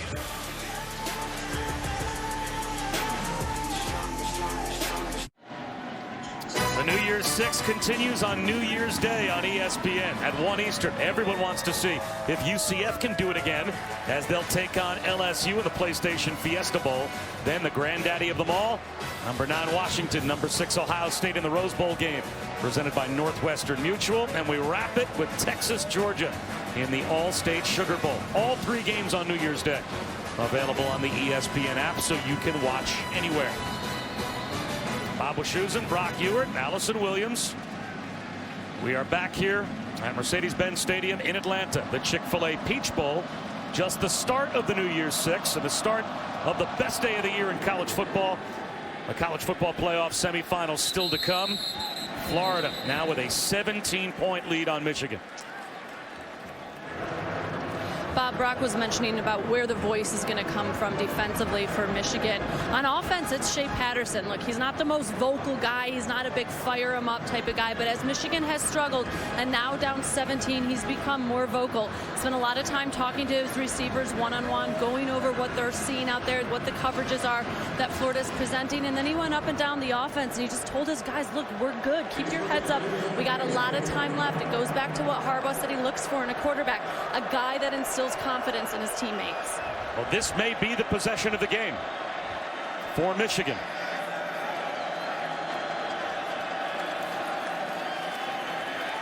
Patterson to the sideline. He's got to hook up with Grant Perry. And Brock, with all the momentum that now has been built by Florida, do you feel like this is a must-have drive for Michigan just to get some points? Got to get points. And maybe settle the game down? You got to make this a 2-score game. That's the only thing you're thinking if you're Shea Patterson. I've got to get points, period, end of story. Whatever it is going to take to do so. And finding completions will be the best way against this Gator defense. Keeps it underneath to Nico Collins again, and Collins has a step. Good start to the drive for Michigan. 2 snaps and they're near midfield. I think that was always the philosophy of whether it was Tom Moore in Indianapolis or Mike Holmgren in the West Coast system. When you play in groups like this defensively, they want to dictate. They want to bring lots of blitzes, and personnel is just find completions. No matter what they are. Could be a little flat route or a little smoke route or whatever. Just find completions so you start to dictate the tempo. Peoples-Jones dives forward close to midfield. He picked up a couple of yards. And I think that thought of trying to be patient, right, and attack the body, it didn't work. Okay, and you're in round 10 now, and you're down on that scorecard, and you're down on it big. It doesn't mean you become reckless whatsoever. But it does mean maybe those inside runs and those body blows become a whole lot less evident. Chauncey Gardner-Johnson just limped off the field, holding his left leg.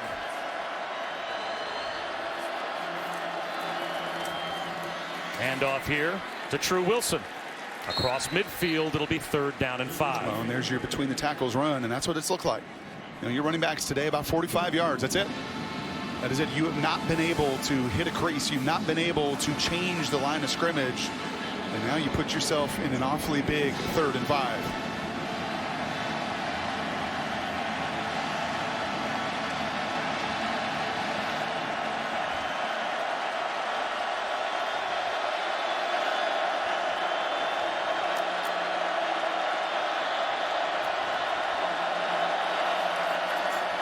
Patterson on the slant. Tariq Black, 1st down and more.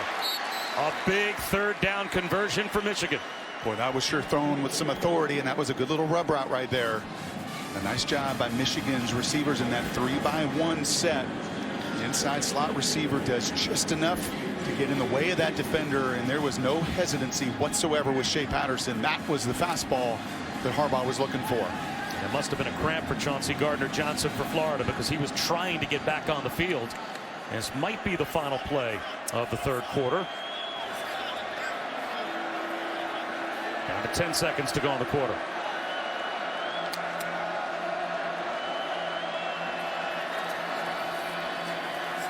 Christian Turner picks up 5 to end the 3rd. Can Michigan mount a 4th quarter comeback? We're going to find out. 3 quarters in the books at the Chick-fil-A Peach Bowl here in Atlanta. Launches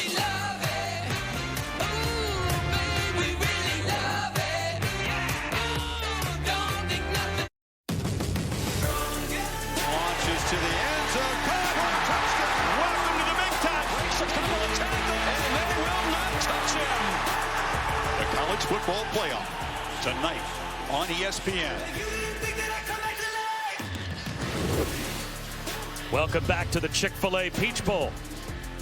Florida opens up the 4th quarter with a 17-point lead as they are playing for that hardware. Just the start of the New Year's Six, as the college football playoff semifinals, as you just saw, will follow.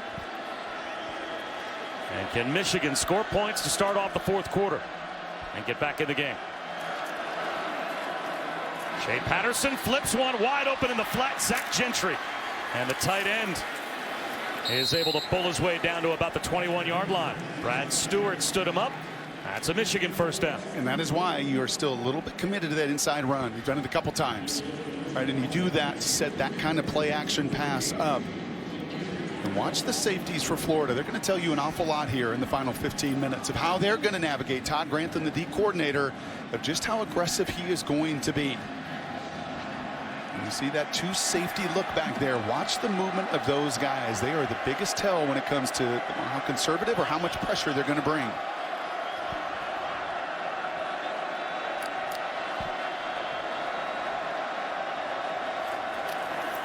Patterson, play action, has a one-on-one towards the end zone.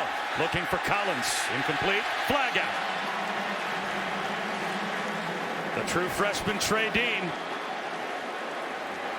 He was the man in coverage.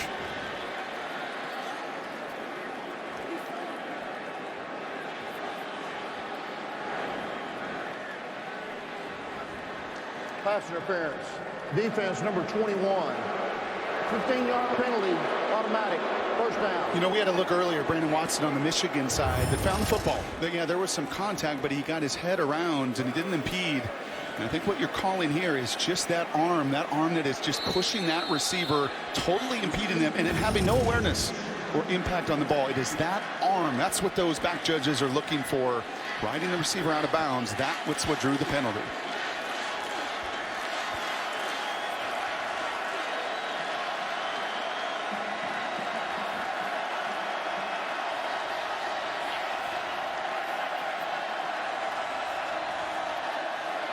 Chris Evans inside the 5, flag thrown from the end zone.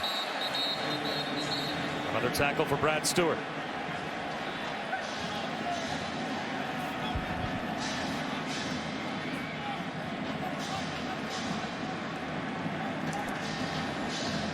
Holding. Offense number 71. It's a 10-yard penalty from the previous spot. Replay 2nd down. Again, without Jawan Bushelbeatty at right tackle. He wasn't there for the Ohio State game. Opted to not try and play in the bowl game. So that's Andrew Stuber, the backup. That's his 2nd penalty of the game. Brock, how does this change things now? 1st and goal from the 16. Where is number 4 Collins? Where is number 9 Peoples-Jones? I have got to, in the next 3 plays, find a way to get them the football. Nico Collins at the bottom of your screen. That's Tariq Black at the top of your screen.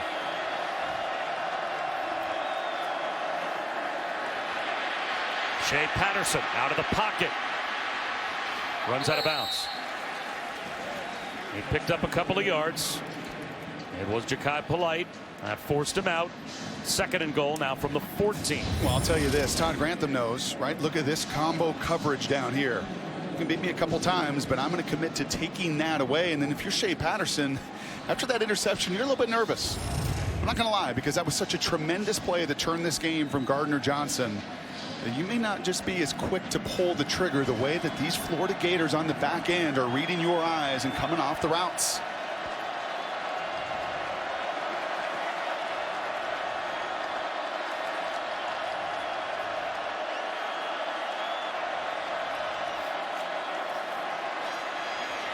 He wants the outside throw to Peoples-Jones, and he's got it. Now they're back to about the 6-yard line. Trey Dean drove him back. It'll be 3rd down and goal. They'll put the ball at the 8. And you know Dan Mullen on the other side against Jim Harbaugh is going to maximize that clock. And this drive taking a fair amount of time. Not surprised to see the blitz and the pressure come down. And just look at the body language difference. Jim Harbaugh is ready to go play. Dan Mullen just loves to watch his team compete.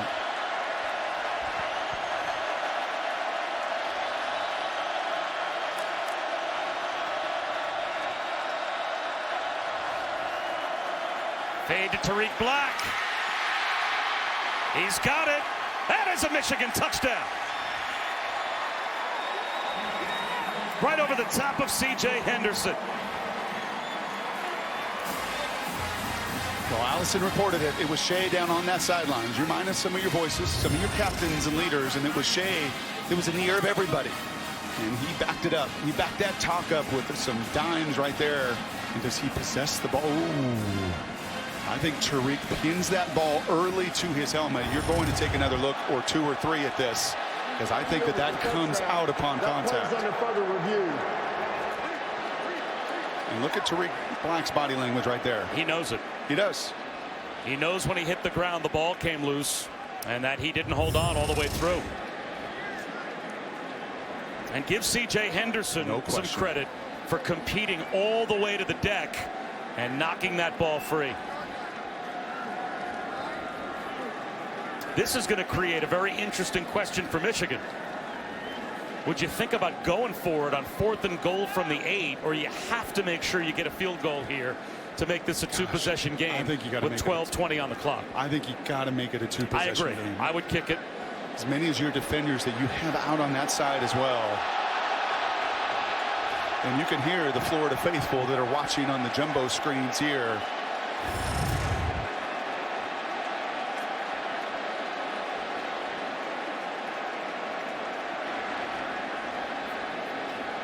The ball can hit the ground as long as you determine that the receiver has complete control and possession all the way down to the ground. Well, that certainly didn't look like he had complete control. After reviewing the play, the receiver went to the ground and did not maintain possession of the ball. It's an incomplete pass. It'll be 4th down and goal at the 8-yard line on the far hash. And here comes the field goal group.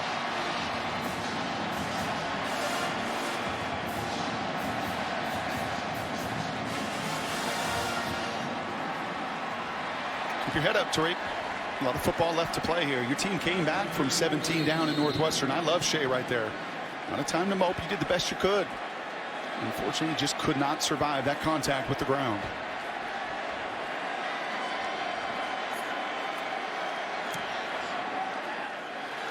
A 26-yard field goal is good for Moody. But that's a tough 3 for Michigan to have to settle for. We do have a 2-score game again.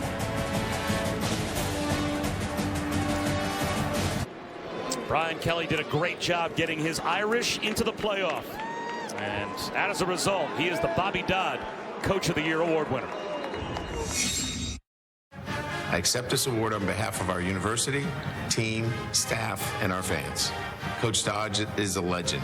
He emphasized scholarship, leadership, and integrity, and we do the same at Notre Dame. Thank you very much for this great honor. And there are some of the former award winners, as those guys have taken home the Bobby Dodd Trophy. Ralph Friedgen, part of that group. Congratulations to Brian Kelly, the 2018 winner. And now Michigan needs their defense to rise up and get a stop and get the ball back to an offense, Brock, that got them into a goal-to-go situation before a crucial holding penalty.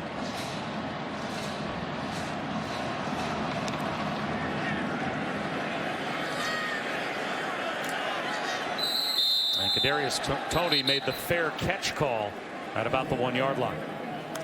And these are the moments where I think Dan Mullen is really good, because he will help manage this game. Yeah, he's got some spread and tempo in his background, but he also knows how to maximize the clock. And I don't expect them to put this ball in the freezer.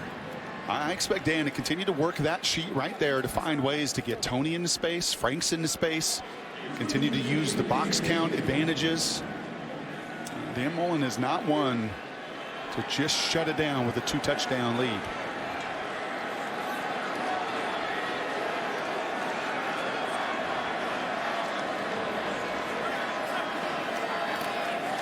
La'Mical Perine, close to the 30-yard line, picks up 4 yards on first down.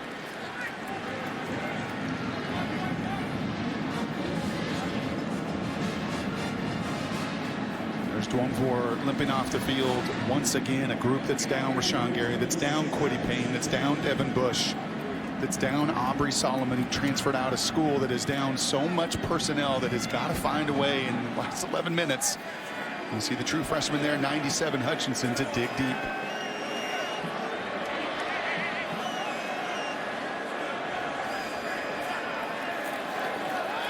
Feleipe Franks off play action, throws it away. And now that stops the clock, which helps Michigan and sets up a 3rd down and 6.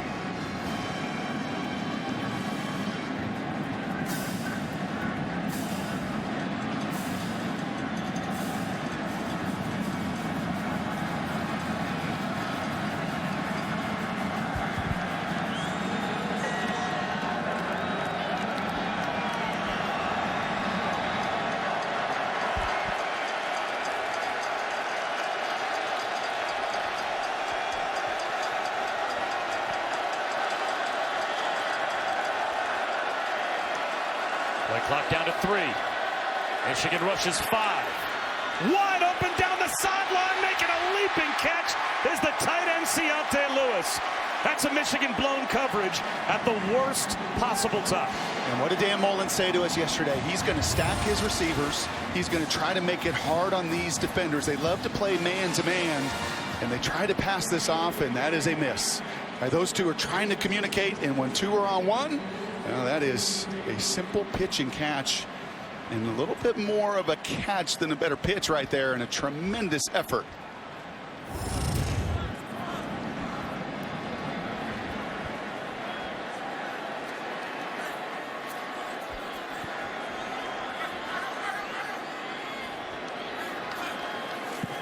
Franks again off play action, looking to throw. And Michigan is able to get the sack back to midfield. That is a big one for the Michigan defense.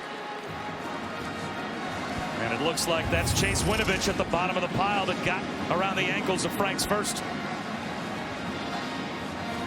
That's exactly who it is. The kid that's going to need surgery following this game. Told Allison you'd have to kill him for him not to play in this, his final game. The 5th-year senior, the MVP of this team. I thought that was telling. On a team of a bunch of stars, he was the one his peers voted MVP. We've got another Wolverines injury. We'll see who that is when we come back.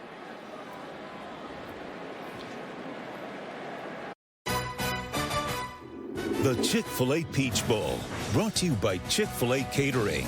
It's the little things that take the stress out of the holidays. And Northwestern Mutual. Spend your life living. Some of the legendary faces and names for Clemson and Notre Dame. Tim Brown, part of the College Football Hall of Fame. By the way, if you are a college football fan and you are in Atlanta, make that a stop. Yep. It is a great place. And so many of the Chick-fil-A Peach Bowl fans I know visited the College Football Hall of Fame. And we will be visiting Arlington and then Miami.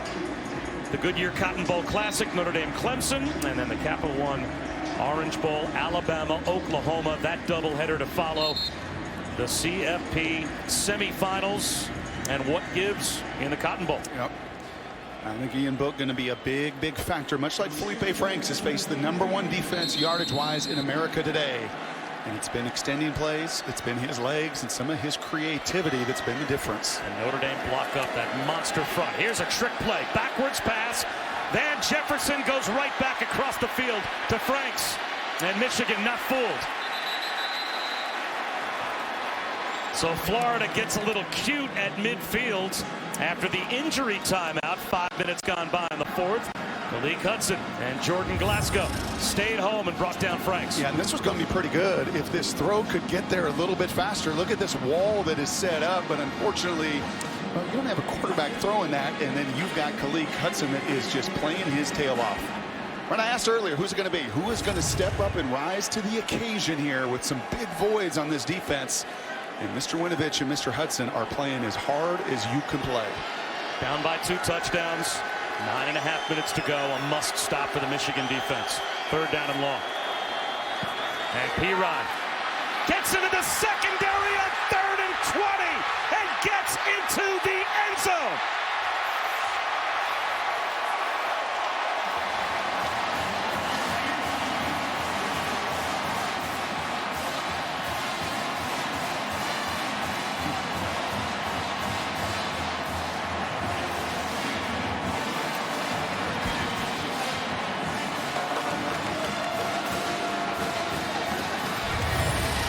What a call by Dan Mullen. A 2-safety look. The Wolverines on their heels, and you better not be on your heels. We saw Scarlett earlier with a tremendous run, breaking tackles, and Perine 100 miles an hour. The 2 toughest players, Dan Mullen said on his offense. May not statistically be enormous, but they're 2 opportunities. Did they ever capitalize? The #1 defense in college football just gave up a 53-yard touchdown run on 3rd and long.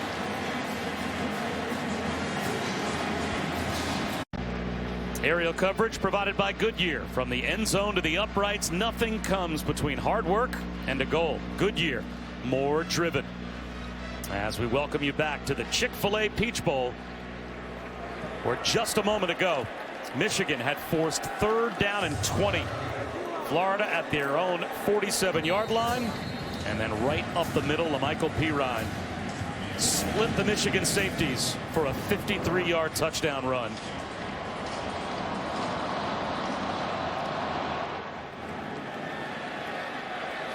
And it'll be a touchback for the Wolverines.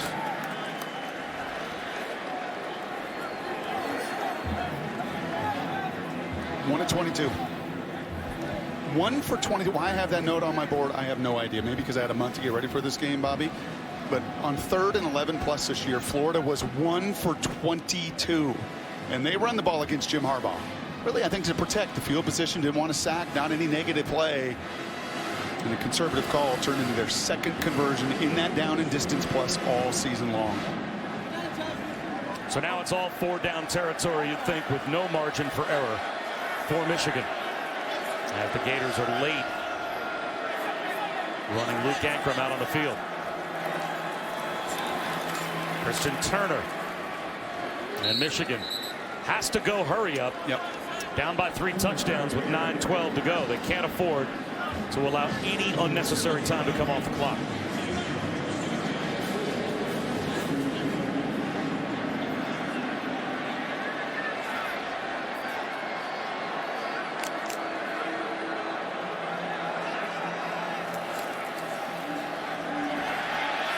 Patterson underneath. He's got Turner, and Turner's got a 1st down. Close to midfield. I could tell in your voice 3rd and 20 and giving up a run for a touchdown was annoying. How about this? How about Malik Hudson right there? The huge play on the 2nd down trick play. guess there's some living rooms in Ann Arbor with folks standing up, maybe doing the same thing. Well, that's what happens when you're a linebacker leader on a defense that's down some voices, and you make the tackle on the trick play to force 3rd down and 20. And then you see that happen for a 53-yard touchdown to blow the game open. Patterson out to the edge. I think there's a pretty good chance Trey Dean knew that one was coming. He was all over Grant Perry. And there may be a chance in the years to come the true freshman goes and picks that ball. As ball hawking as this group is, #1 in America, and it was the takeaway that changed the whole dynamic of this game. Down 13-10 for Michigan, driving. It was a big interception that really just changed everything. And Trey Dean with a nice tackle there in time. That true freshman, he just jumped and picked that ball.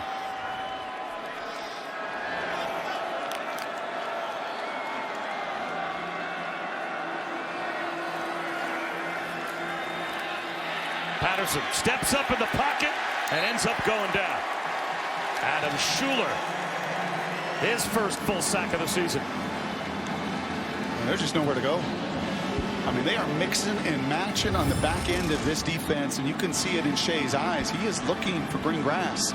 He's looking for open defenders, and there is nobody. And you become one-dimensional against the Gators. Why they're 9-3. Your quarterback takes a sack and then huddles up under 8 minutes to go, down by 3 touchdowns. So much time coming off the clock for Michigan. Another blitz on the way. They set up the screen behind it, and it's knocked down. True Wilson was the target. Voshawn Joseph read it, knocked it away. It's 4th down and 14.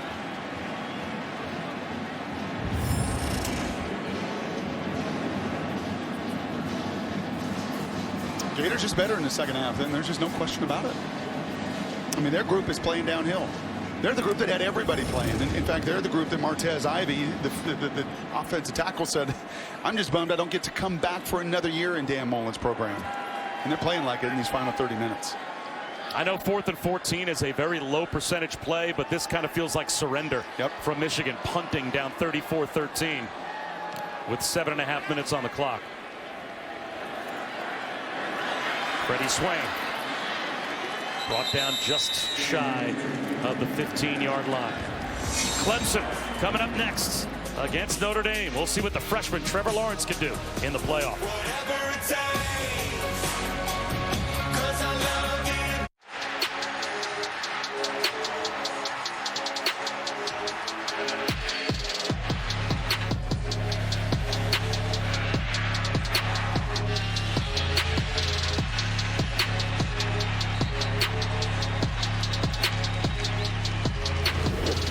Trevor Lawrence getting set in Arlington. He set Clemson freshman records for yards and touchdowns this season, and he'll be going to work on Notre Dame in the Goodyear Cotton Bowl Classic, the first of our playoff games coming up next. Damian Pierce is brought down behind the line by Michigan to start this drive for Florida. 7:10 to go in the 4th quarter of the Chick-fil-A Peach Bowl.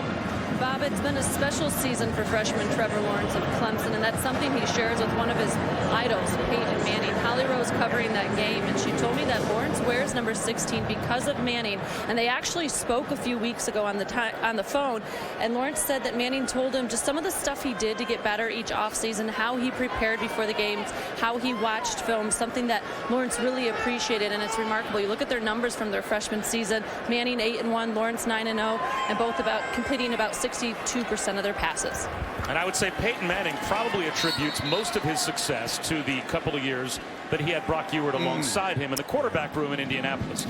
I'm not sure his career arc goes where it goes without you. Well, never let the facts get in the way of a good story, Bob. You know, we did the annihilation of Clemson against Florida State earlier this season, and you drew up a couple of Trevor Lawrence plays from previous games, just how he gets the ball from point A to point B. His velocity is second to none. Yeah, I don't know how he's possibly a freshman.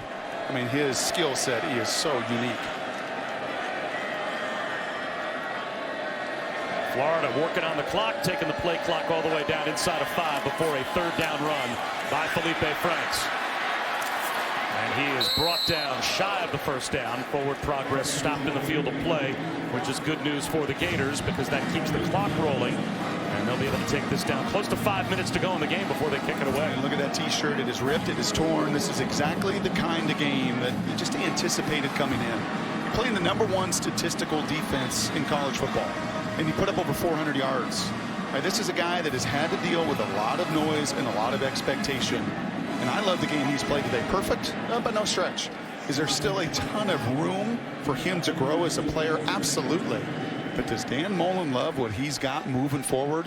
You better believe it. And here on the precipice of a 10th win this season, ending this year in the top 10, and a big block.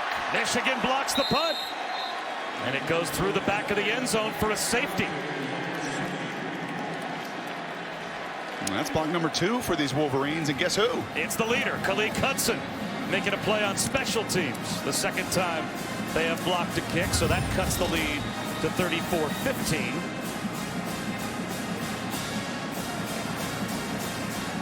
I think the only unfortunate thing there for Michigan is there's so much steam as that went out the back of the end zone that you couldn't recover that in play for what could have been a really critical 7. That's how you back up that talk. You know, it's one thing to kick and scream and throw your helmet and do all of that. You know, it's quite another, you know, than to go out there and show that kind of effort. Still a 3-score lead for Florida. So Michigan is going to have to do a lot of work in the last 5 minutes. About to get the ball back, but down by 19.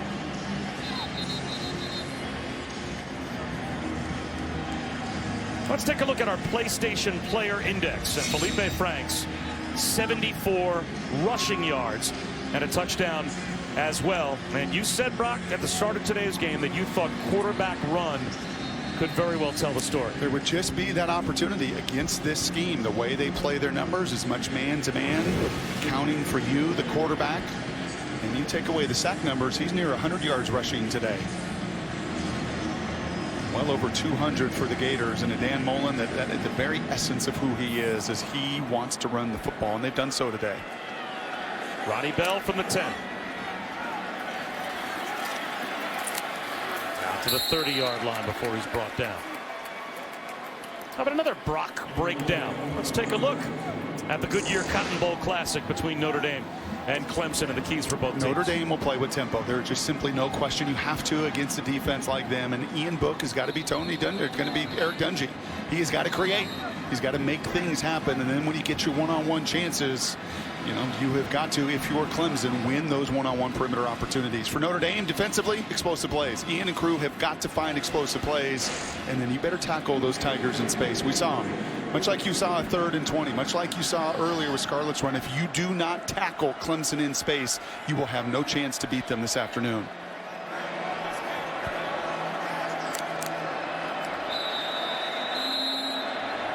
Play clock winds all the way down. Delay game. That can't happen. Offense. 5-yard penalty. First down. I mean, that's as inconceivable, I'm sure, to us as it is to the head coach. Yep. As off of a change of possession to not get the snap off before the play clock goes to 0. So now it's 1st and 15. Frustrating day for Jim Harbaugh.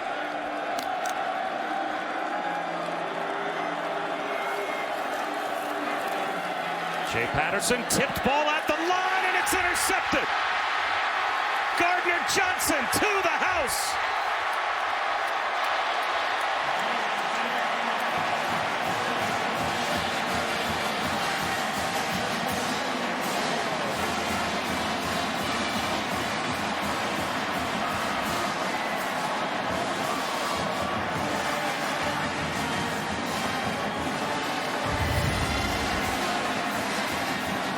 Turns out, Bobby, this Gardner-Johnson guy is pretty good.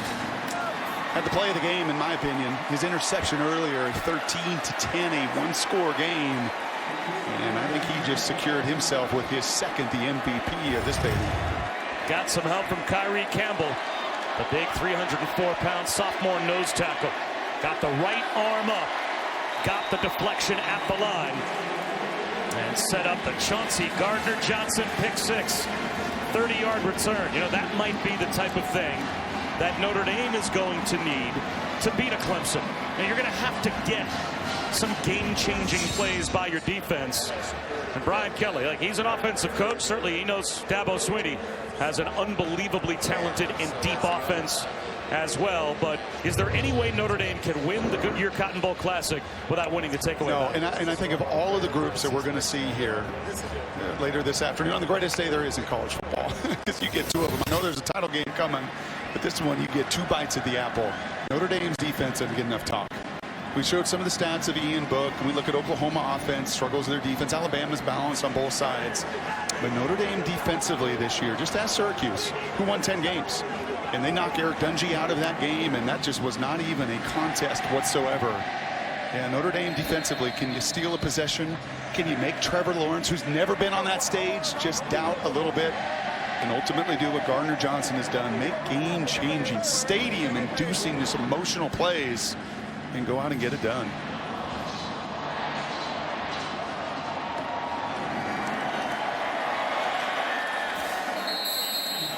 (41-15). Florida has the lead against Michigan, and something has to give in Arlington. You've got a Notre Dame offense that averages over 450 yards per game, but Clemson controlling the line of scrimmage all season long with that group up front, 4th in college football in yards allowed. Oh, you've watched Michigan today. They were giving up 262, number 1 in the FBS. There you see Clemson at number 4 at 276. What has Florida done? They've run it. They've run it in a variety of ways. As you see a Gator that is down, unfortunately, on the field. That's Ventrell Miller, a backup linebacker. And it looks like they're looking at his right ankle. But that's how Notre Dame's going to have to do it. They're going to have to do it with a diversity of skill set, much like the Gators have when you're attacking a top 5 defense. As soon as we are done with the Chick-fil-A Peach Bowl here at Mercedes-Benz Stadium, we will crown a winner, and it certainly looks like it's going to be the Florida Gators. That'll be coming up next. It's the Ford post game, and it will be available on the ESPN app.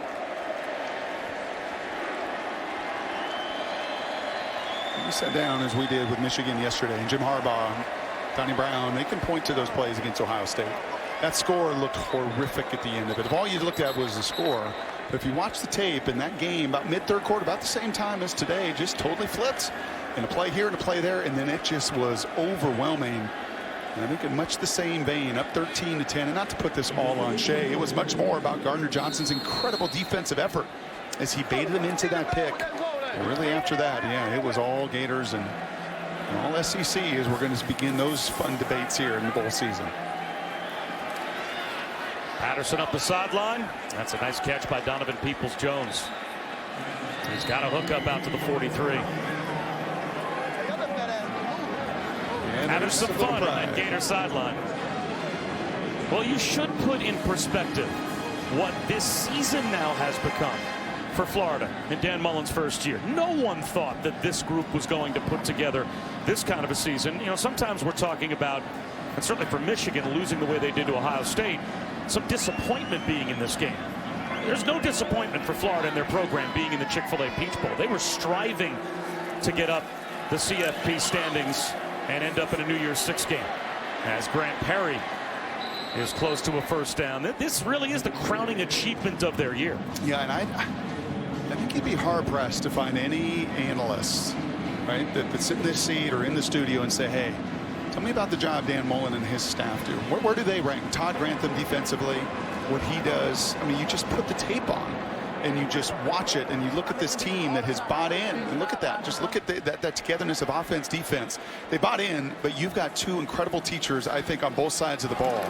And you've really seen that come to life today. First down for True Wilson. And on the flip side for Michigan, they've got Shea Patterson coming back. They have the lion's share of their offensive line coming back. They definitely feel as if they have a really talented team next year. But for Jim Harbaugh, 4 years in, he will now be 1-9 against teams in the top 10. And once again, can't beat Ohio State. Patterson running away from Feleipe and throws it away. Here was the big play. You know, 13-10 in this game, and Michigan is driving. And I love the shot and the play action.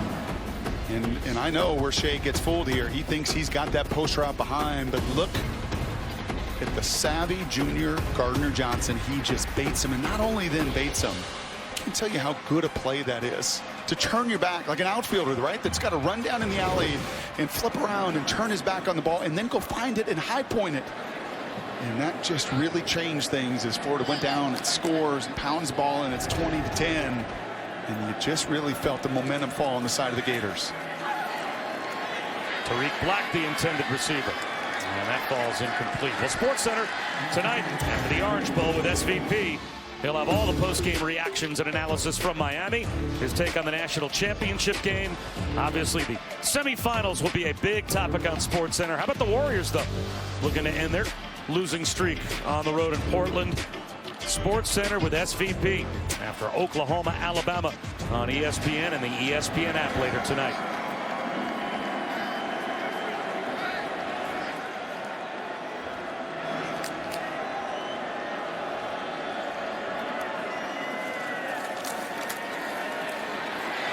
Patterson spun down back to the 45-yard line. C.C. Jefferson gets a sack. And that's got to feel good for the senior. Missed the first couple games to begin this season. You know, he was on the sidelines watching that thing, suspended academically for the first two. Watched them lose to Kentucky. Was just so frustrated about that and has really rallied back. And it's just one of these cogs, one of 12 D linemen. Todd Grantham plays that rotates in and out, and once you become one-dimensional, man, you are playing right into that Gator chomp.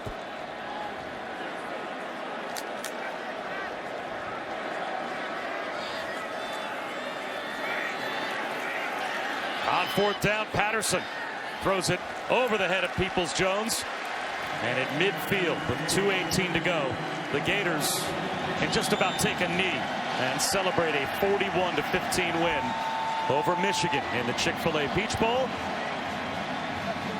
And we are closing in on kickoff about a half hour from now. The Goodyear Cotton Bowl Classic. Ian Book will be looking at that monstrous defensive line, and at all three levels, a very talented Clemson defense in the first of our college football playoff semifinal games. Yeah, and if he doesn't get help, and that help in the run game, it's going to be a long day. Shea Patterson, 66 yards in the run game. Just about 50 from the running backs was all they could get, as you see Emory Jones back in the game here, the true freshman for the Gators. He's going to hand one off to another true freshman, Damian Pierce, and he will pick up a yard. I'll say this about Michigan, and the whole narrative now is going to be 1-9 and what you got to do this offseason and everything else. And for Jim Harbaugh, to me, you got to find an elite running back.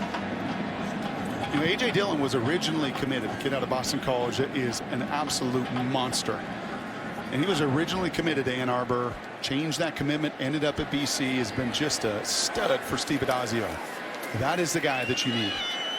Because if you're going to run this system and you're going to be a pro-style system, you have to have, and Karan Higdon had a really nice year, and he was first team all-conference.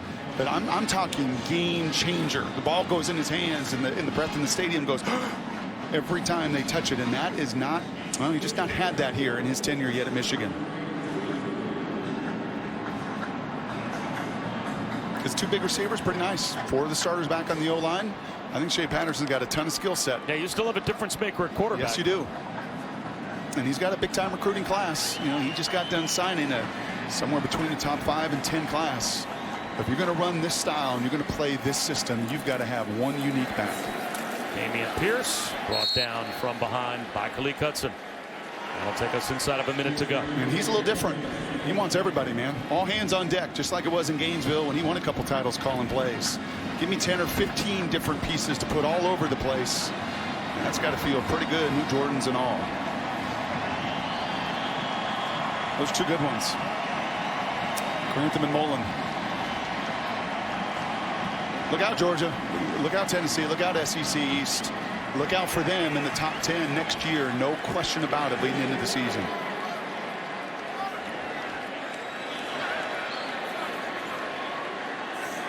We'll let Emory Jones run it on fourth down.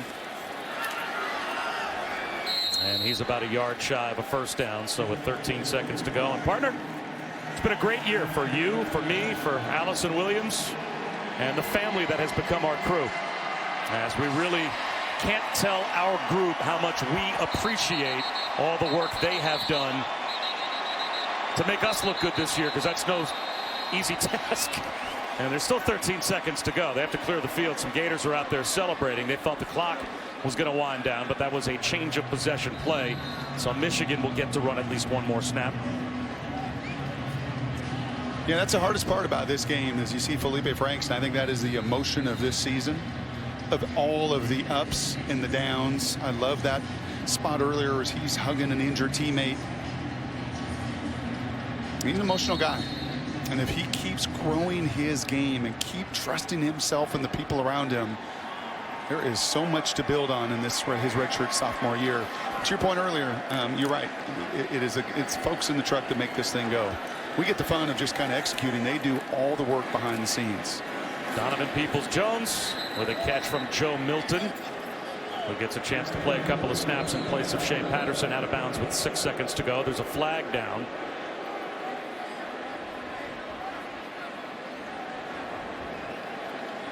I don't see that a lot. You don't see, especially on the winning side of things.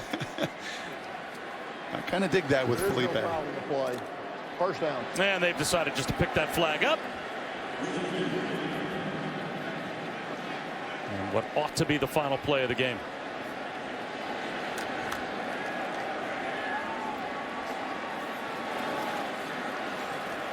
Joe Milton will run. They'll try to get to the sideline. Clock goes to all zeros, and Florida, with a dominant performance in the Chick-fil-A Peach Bowl, they win it 41-15.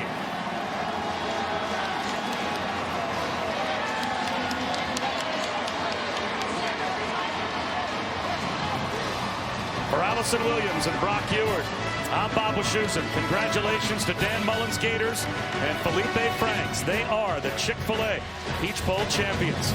Now it's time for the TurboTax College Football pregame. Enjoy the semifinals.